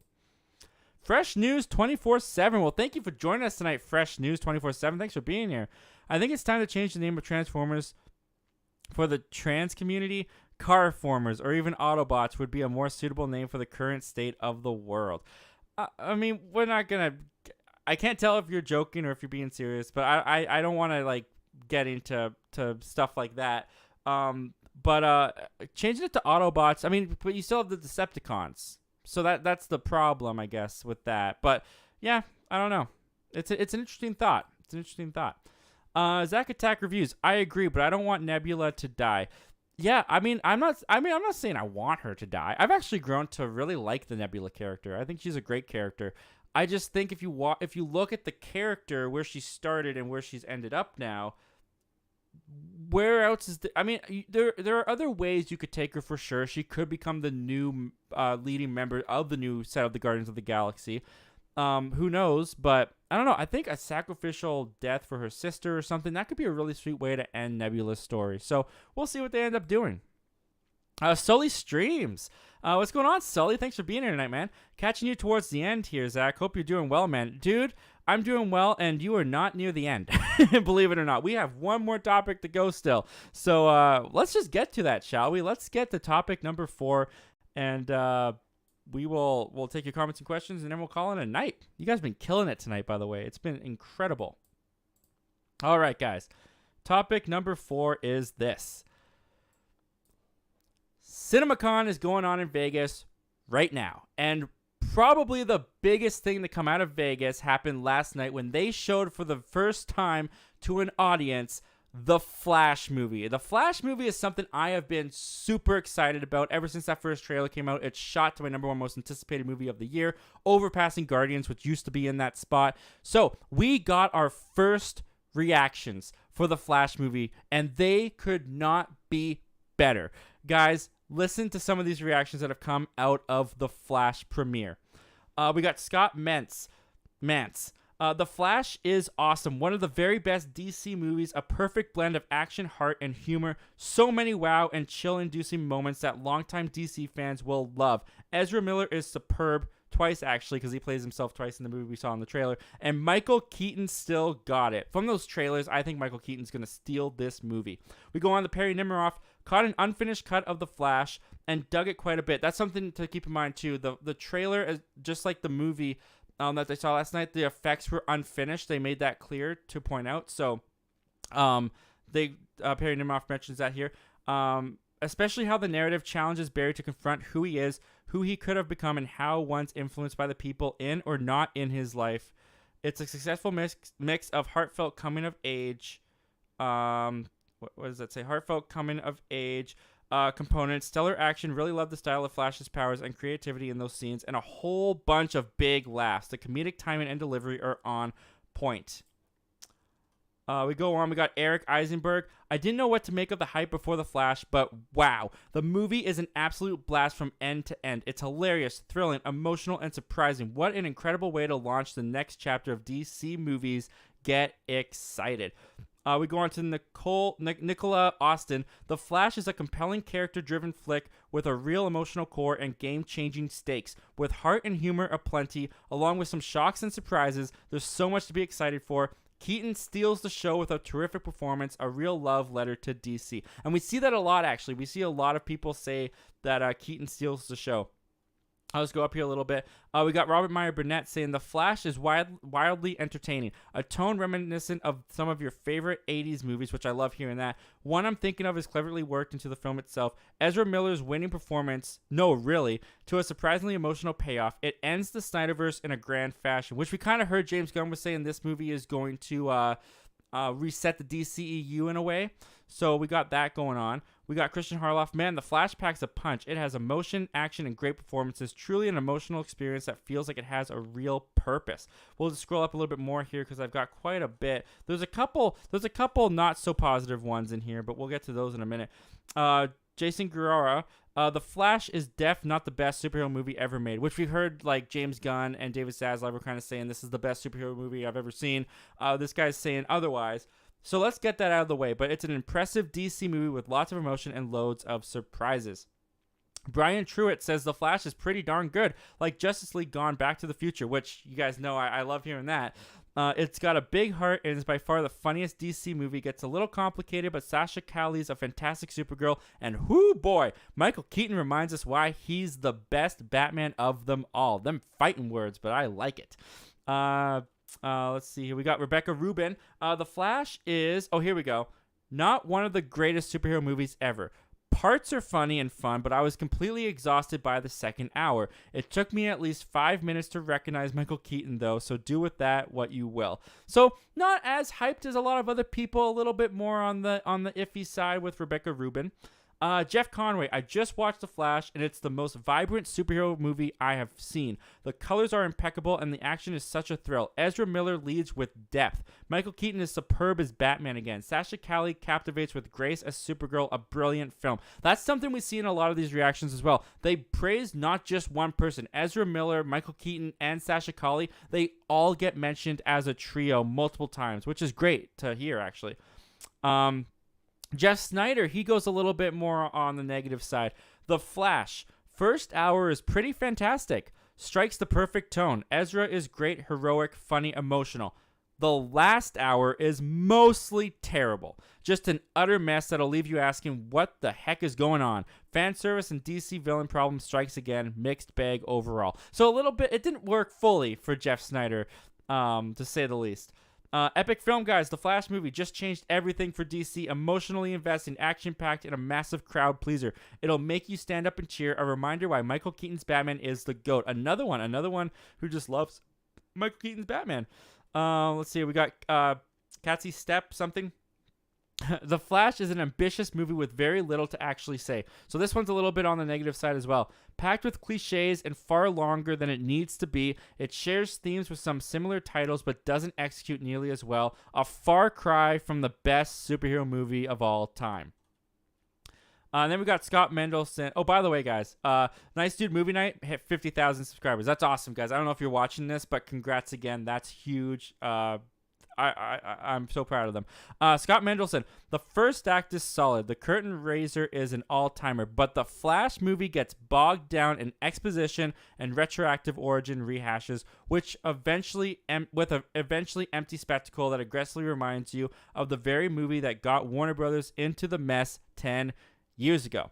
All right, so lots of positivity there. Lots of people head over heels for The Flash, saying it's great, saying it's a lot of fun, impressed with Ezra Miller, impressed with Michael Keaton, impressed with Sasha Calle as Supergirl. Then there's some people on the other side, movie's too long, little bogged down, not my thing. Totally fair. What I get from these reactions is that I'm going to have a great time at this movie in the theater. What a lot of the people who loved this movie are saying is exactly what I want to see. I want to see Michael Keaton back as Batman kicking butt. I want to see a great story. I want to see compelling character depth from Ezra Miller's Barry, who, up until this point in the Justice League movies, he's a little bit better in Zack Snyder's Justice League, but Barry, especially in the Justice League version, just never really captivated me. He was never that great of a character. So to hear that they give Barry more depth in this movie, in his solo movie, even with all the multiverse stuff going on, that gets me excited. There's a lot of talk in there about the action sequences being a lot of fun. I'm just more pumped for The Flash now than I was even before these reactions came out. This was everything I wanted to hear about this movie, and I am so excited to see this in June. I'm so jealous that they got to see this already. What do you guys think of these reactions? What does this do for your excitement for The Flash? Are you one of those that were hesitant about it before, and now that all these reactions have come out, it's raised the bar for you? Or were you always excited like me, and it's just made you that much more excited? Comment down below. Let me know all your thoughts and opinions, guys. And without further ado, let's take a look at what you guys are saying about this. And with that, guys, that is the final topic of the night. So we're just going to go on. We're just taking your live comments and questions until we are done with them. So let's head on over there. Let's see what you guys are saying. We got Matt Wyatt in here. Well, thank you for joining us tonight, Matt. Thank you for being here.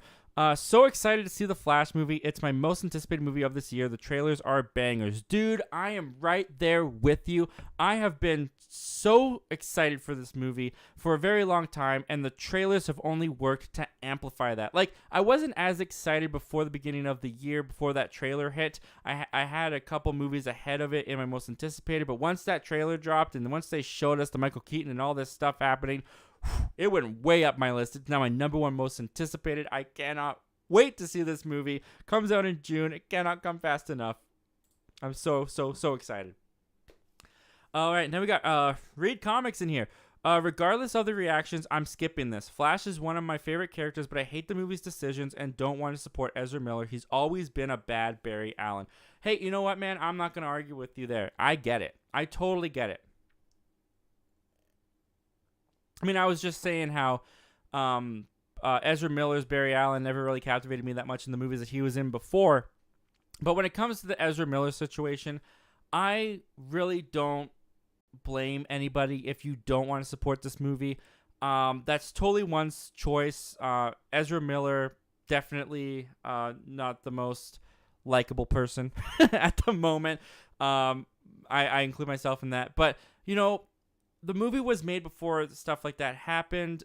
They can't control what Ezra Miller does on Ezra Miller's off time. So, yes, I can totally see why some people would just be like, I'm boycotting this movie. How could they still have Ezra in this thing? I get it. But for me, it's like, this is Andy Muschietti's movie. This is his first comic book movie that he's directed. He's probably so excited for this. Michael Keaton's back. This is Sasha Calle's Supergirl's debut.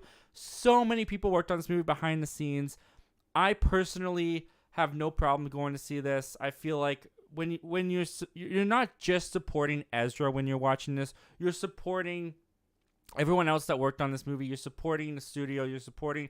If you don't want to watch it, if you think the DC, you don't want to support the studio or DC or anything like that, that's totally cool too. It's free. Everyone has the choice to make, right? I personally, I'm stoked. I cannot wait to see it. And yeah, man.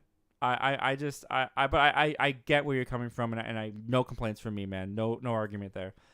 Read Comics, and no disrespect to Sasha Calle, but I really don't like the Supergirl casting. I hope they cast someone else for Supergirl Woman of Tomorrow.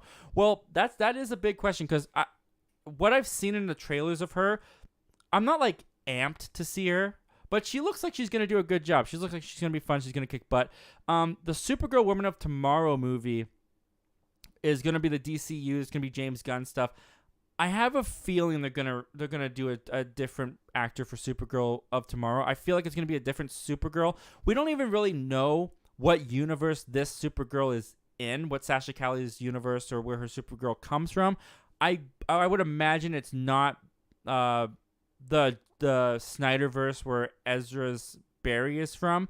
I feel like the Supergirl that they do cast for Supergirl Woman of Tomorrow will be a different Supergirl on that principle alone. But we'll see. We'll see.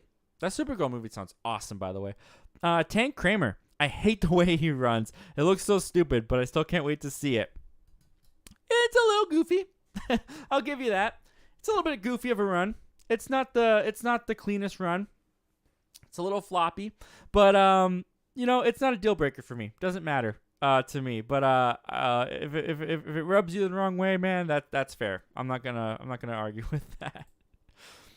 Zach Attacks Reviews. This sounds like my kind of movie. I've been waiting for a great comic book movie for a great comic book movie for a while. Yeah, I think this might end up being my favorite comic book movie of the year. I don't know. Guardians 3 definitely is the competition that I see it having for me personally. Like, Across the Spider-Verse I think will be great, but like I've mentioned it before on this channel, like I don't care for the multiple Spider-Man stuff. I like my solo Spider-Mans, but I still have fun with Into the Spider-Verse, and I'm sure I'll have fun with Across the Spider-Verse. If Kraven the Hunter is still coming out, I don't see that being my favorite. Maybe it will surprise me. Aquaman the Lost Kingdom, wasn't that huge of a fan of the first one, so this one I'm just kind of like not too hyped on Aquaman the Lost Kingdom. And I think that's and the Marvels. I'm looking forward to the Marvels. I really am. I love Miss Marvel. I love that they're bringing the family into the movie as well from the show. But the trailer was cute. It was fun, but it doesn't look like it's going to be the best comic book movie of the year. I think The Flash or Guardians will be the best, and I'm super amped for The Flash. And if everything that we're hearing from these reactions, if that's how I feel walking out of it, I think it's going to be my favorite of the year. The Viewer Through, have you seen Apollo 18? And if so, what are your thoughts? Dude, I have not. And I feel ashamed that I have not, because I have had many opportunities in the past to watch Apollo 18, and I always, or am I thinking of Apollo 18, and I have always wanted to, and every opportunity that I had, like the Blu-ray was $5 at Walmart the other day, and I didn't even buy it. There's no reason, I have no excuse why I haven't seen Apollo 18, but I want to, and one day I will. Zach Attack Reviews. There are so many actors who done the same and worse and still been getting support. Yeah, I mean, that's a good point too. But I mean, I don't know. For me, it's like Ezra Miller. If they put him in the Flash sequel, if they do anything more with Ezra Miller, then I will be like a little bit more annoyed, because Ezra Miller has been convicted, or not convicted, but Ezra Miller has been arrested. Ezra Miller has been, there's evidence of the things Ezra Miller has done that are bad and illegal. So I don't want to support Ezra Miller for those things. So if he does go further with the Flash, then I'll be a little bit more hesitant, especially if like the court stuff ends up going the bad way, and Ezra does get convicted and stuff like that. But if for a movie that happened before all that stuff happened, or all that stuff came out, and I'm sure that they were dubious too when they were making the movie, or if they weren't, Hollywood can be a scummy place. That's the line for me, that's why I'm okay supporting the movie. I think I can separate Barry from Ezra in my mind pretty easily. I don't even really see Ezra when I watch the trailers. But I understand if people don't. I totally understand if people can't do that. And yeah, there's definitely been like some actors that have done worse and still get support. I mean, I'm not gonna name them off the top of my head, but I mean I definitely know what you mean. So to each their own. That's what I'd say to that. To each their own. Read comics. Ezra runs like he's swimming. Kind of. He kind of glides. He kind of glides his way through the air. Which honestly isn't. I don't hate it. I personally don't, but we'll see. Zach Attacks Reviews. Normal people run funny too. You know what? If you saw me running, yeah, it's pretty funny. I run. I kind of flail. I don't know. I ran.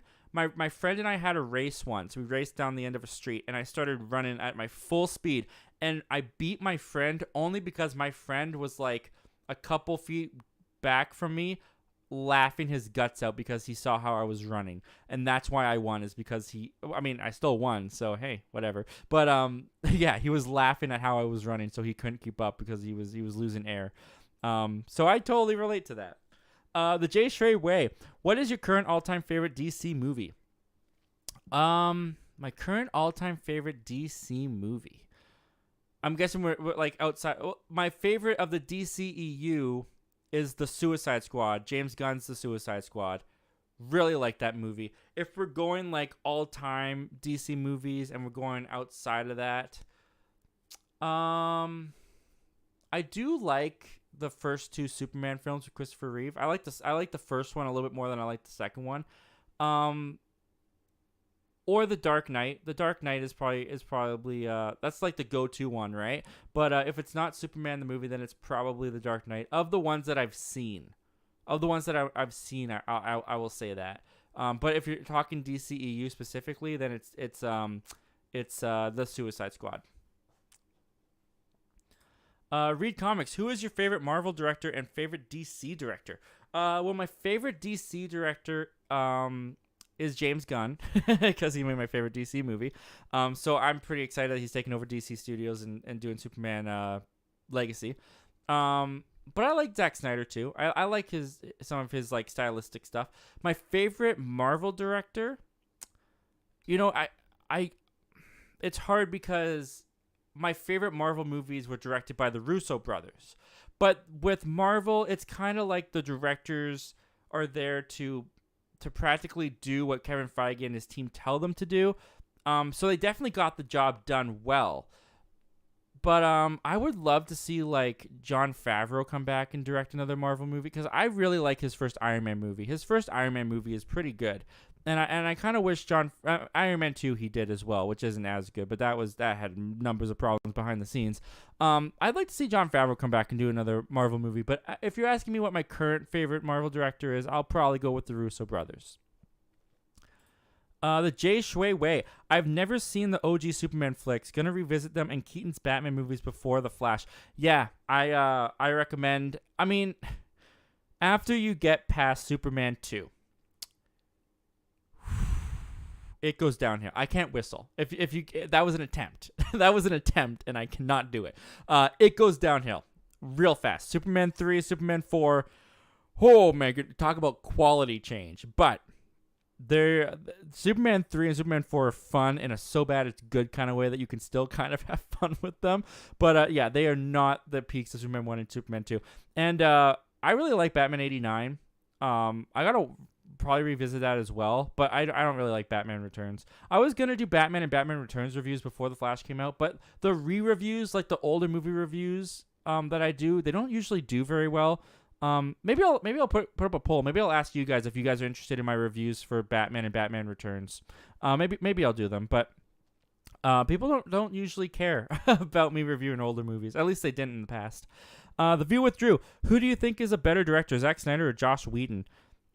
Probably Zack Snyder, I would say. I mean, Joss Whedon. I know why you're asking that because of the Justice League. Joss Whedon did bring us the first two Avengers films, though. So Joss Whedon, I think, is very good with working with ensembles and working with the banter and the humor between characters. I think he's very, very good with that, and I think he did a great job with the Avengers film as well. Zack Snyder definitely, I think, has more of a distinct vision that he brings to the screen sometimes. Like, say what you will about Man of Steel, Batman v Superman, and Zack Snyder's Justice League, they are consistent in tone, and there is a clear, like, you can tell it's a Zack Snyder movie. Joss Whedon coming in, I mean, they could not be more opposite, especially with Justice League. When you watch Justice League and see what Joss Whedon did, contrast to what Zack Snyder had done, they do not fit together at all. So, personally, I'll go with Zack Snyder for now. But I might be the only person on the internet that does not blame Joss Whedon for Justice League. I don't even call it Justice. I call it Justice League now because I know how you guys call it. But the theatrical Justice League movie, I don't even blame Joss Whedon for that. The old bosses at Warner Brothers were being complete jerks. They treated Zack Snyder like trash. And Joss Whedon came in to do a job that they told him to do. They said, we want only 2 hours. We want it to be funny. We want it to be marvelous or Marvel-ish. And Joss Whedon just came in and did what he did what he was hired to do, that the studio made him do. So I don't really blame him for it, to be honest. The Jay Shui Wei. Also, The Suicide Squad was phenomenal. It's crazy how little people talk about that movie. It's definitely one of DC's best. Oh, completely underrated. I mean, it got screwed over.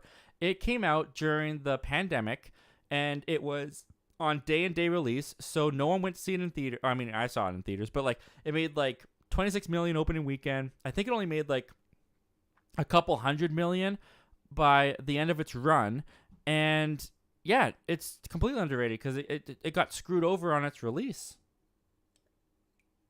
But that movie's great. That movie is awesome. I really enjoy that movie.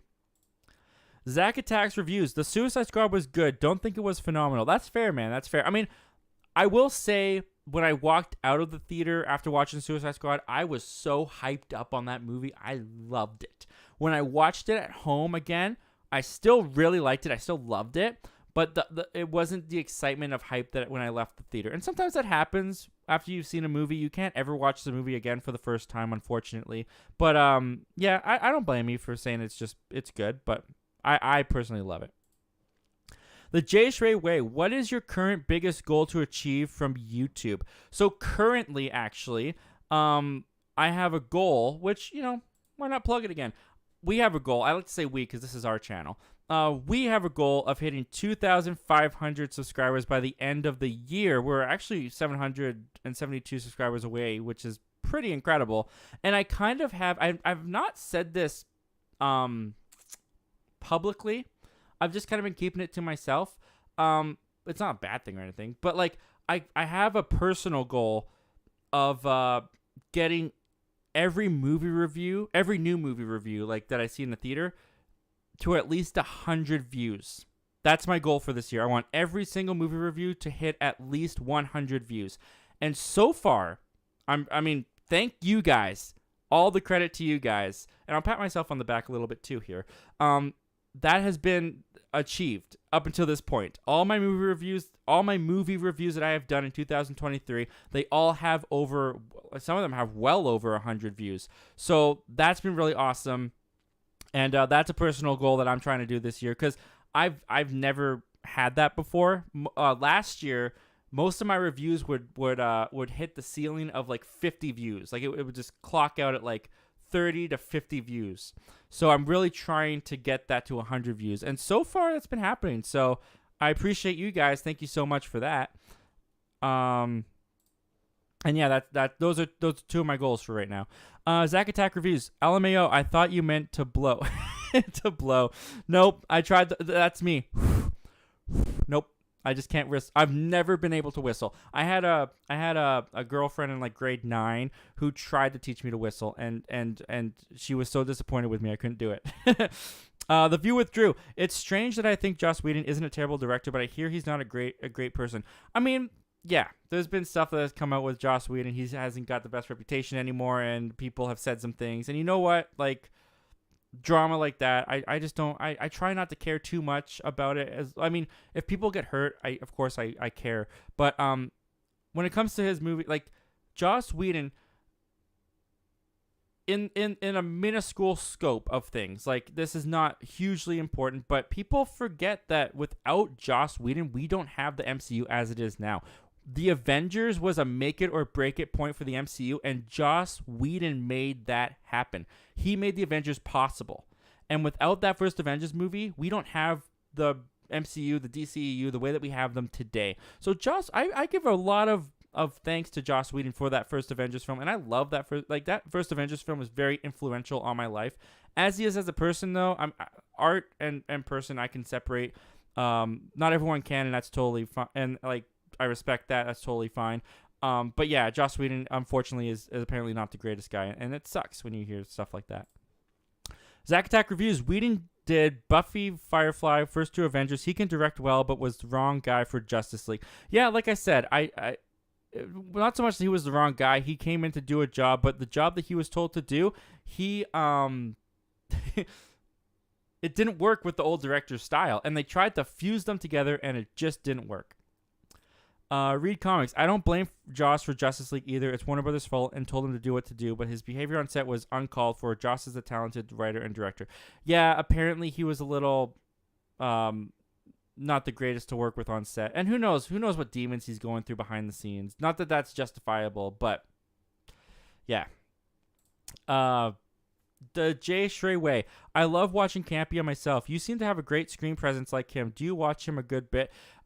Dude, John Campia. Okay, so I said this recently because, and I'll let you guys know because you guys are small creators of yourself as well. John Campia has a sponsorship program going out right now. Where if you go to his channel, I actually I posted the link to the forums on my community post as well, so you can check there too. He is offering the chance to sponsor a small channel for 2 months. You get $1,000 each month, and you get to do video calls with him at least once a month, where he'll mentor you and help you with your channel. So I recently submitted my video for that, and in it, I told him, because, I mean, if he was even watching, realistically, it was probably Ray or Jonathan who does, like, the behind-the-scenes stuff on his channel. But I was like, I've been watching him since 2012, 2013, when he was doing movie talk over at Collider. And he kind of, like, is a huge, I mean, you can see it all over the channel. He's a huge influence for how I talk about movies. And he just kind of like expanded my view of movies and the business side of movies and behind the scenes and how movies get made and talking about movies in that sense. And he completely has influenced my YouTube journey. Him, Chris Stuckman, Jeremy Johns were like the biggest influences for my YouTube journey. So yeah, I listen to his podcast every day when I'm driving around at work. And I've been watching him pretty consistently, like daily, since I was like 14 years old. So the fact that you're saying that I seem to have a great screen presence like him is honestly a huge compliment. So thank you very much. I do look up to him in my YouTube journey quite a bit. Zach Attack Reviews. You deserve well over 100. Humble goal. Thanks, man. I appreciate that. Some of your videos kill it too, though, dude. Like I'll look at your reviews and it's like 400 and 300 views. Like you're killing it over there, dude. It's fantastic. And that means a lot to me, man. Yeah, 100 was the max. I was like, I just want them to hit 100, and some of them have been tricky to get to 100 for sure. Like missing, that was a challenging one to get to 100. But then like some of them, like it's like, okay, they hit 100, but then like Mario Brothers, for example, hit 100, and now it's at 215. So like it's going well beyond my goal so far. So I feel good about this year. I feel good about these movie reviews, because in the past my movie reviews have actually been the lowest viewed videos on my channel. So I was like, I love doing movie reviews. How can I get more? And so the fact that they're all hitting 100 views makes me incredibly grateful and happy. And hopefully we can keep it going for the rest of the year. Zach attacks. That's why you guys broke up. Yeah, totally. We broke up because I couldn't whistle. No, actually, she ended up moving away. So it's a little more sad than just that. But that's hilarious. I'm sure that had something to do with it, though. Tank Kramer submitting mine for the channel tomorrow. Dude, that's awesome. I mean, I know that it's competition and we're not supposed to, but I mean, I wish us all the best of luck, man. I hope I hope I get it for sure, but I hope that you get it, man. And if you do, like, it's just cool that he's helping out smaller communities, and the fact that a smaller channel is going to be helped by John Campia, regardless of whether it's me or someone else, like, that's just awesome. So I hope the best for you, man. I hope the best for you.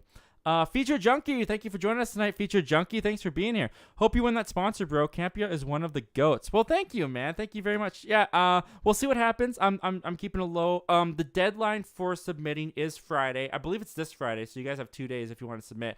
And then I believe he is announcing it on his show on Monday. So if that happens, I'll be listening to his show in my car at work, and if he announces that I won, I might crash. So we'll see what happens. But yeah, Campia is pretty cool. The Jay Shui Way. I've definitely missed Rob these last few weeks on the Campia show. I haven't been watching live as often since he's left. Yeah, Rob was a grounded voice in that in that community.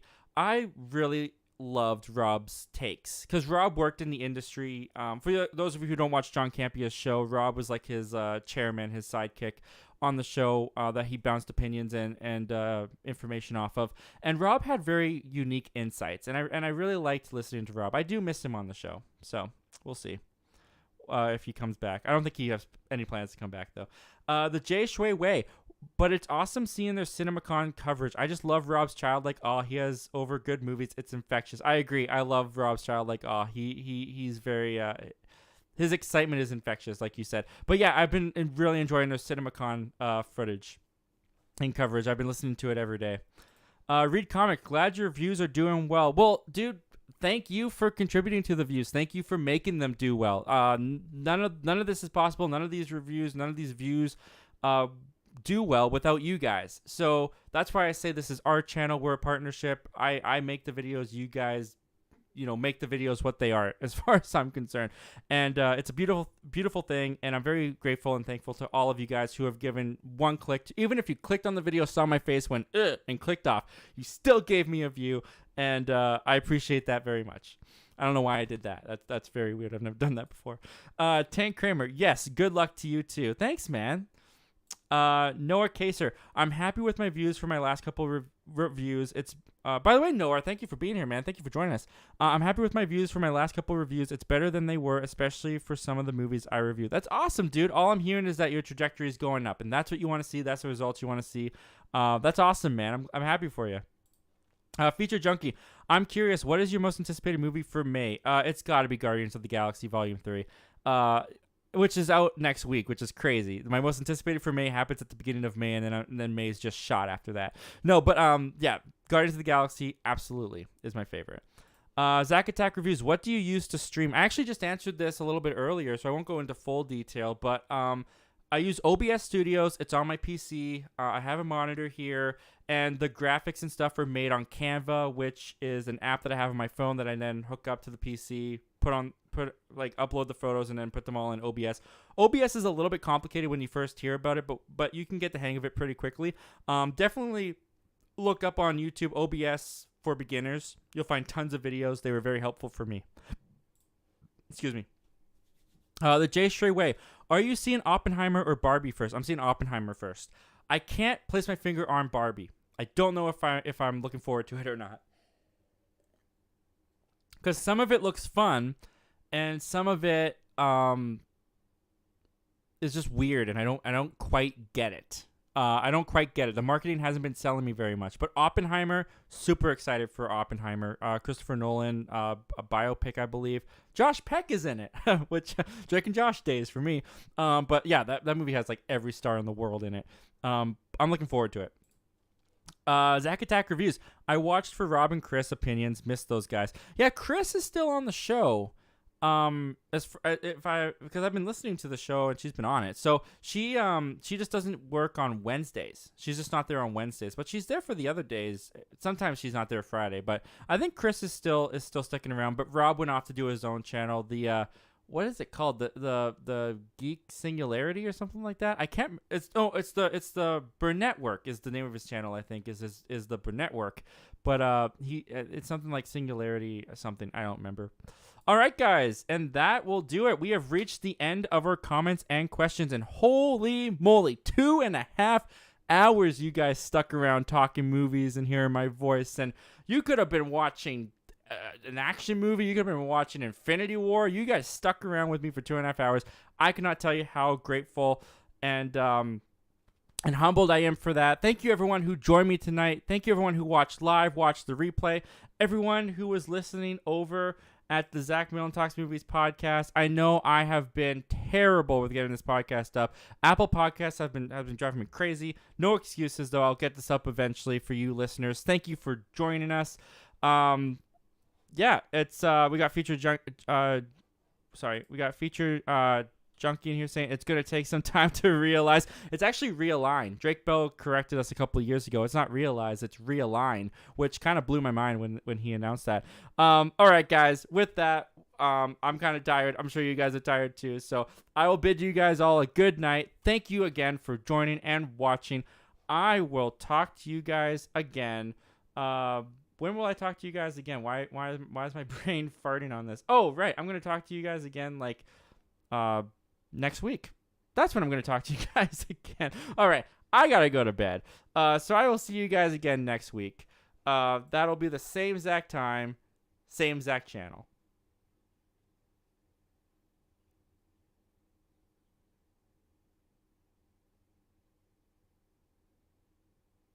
I'm paused because there's a delay and my video is still going on the screen. So here I go. I'm going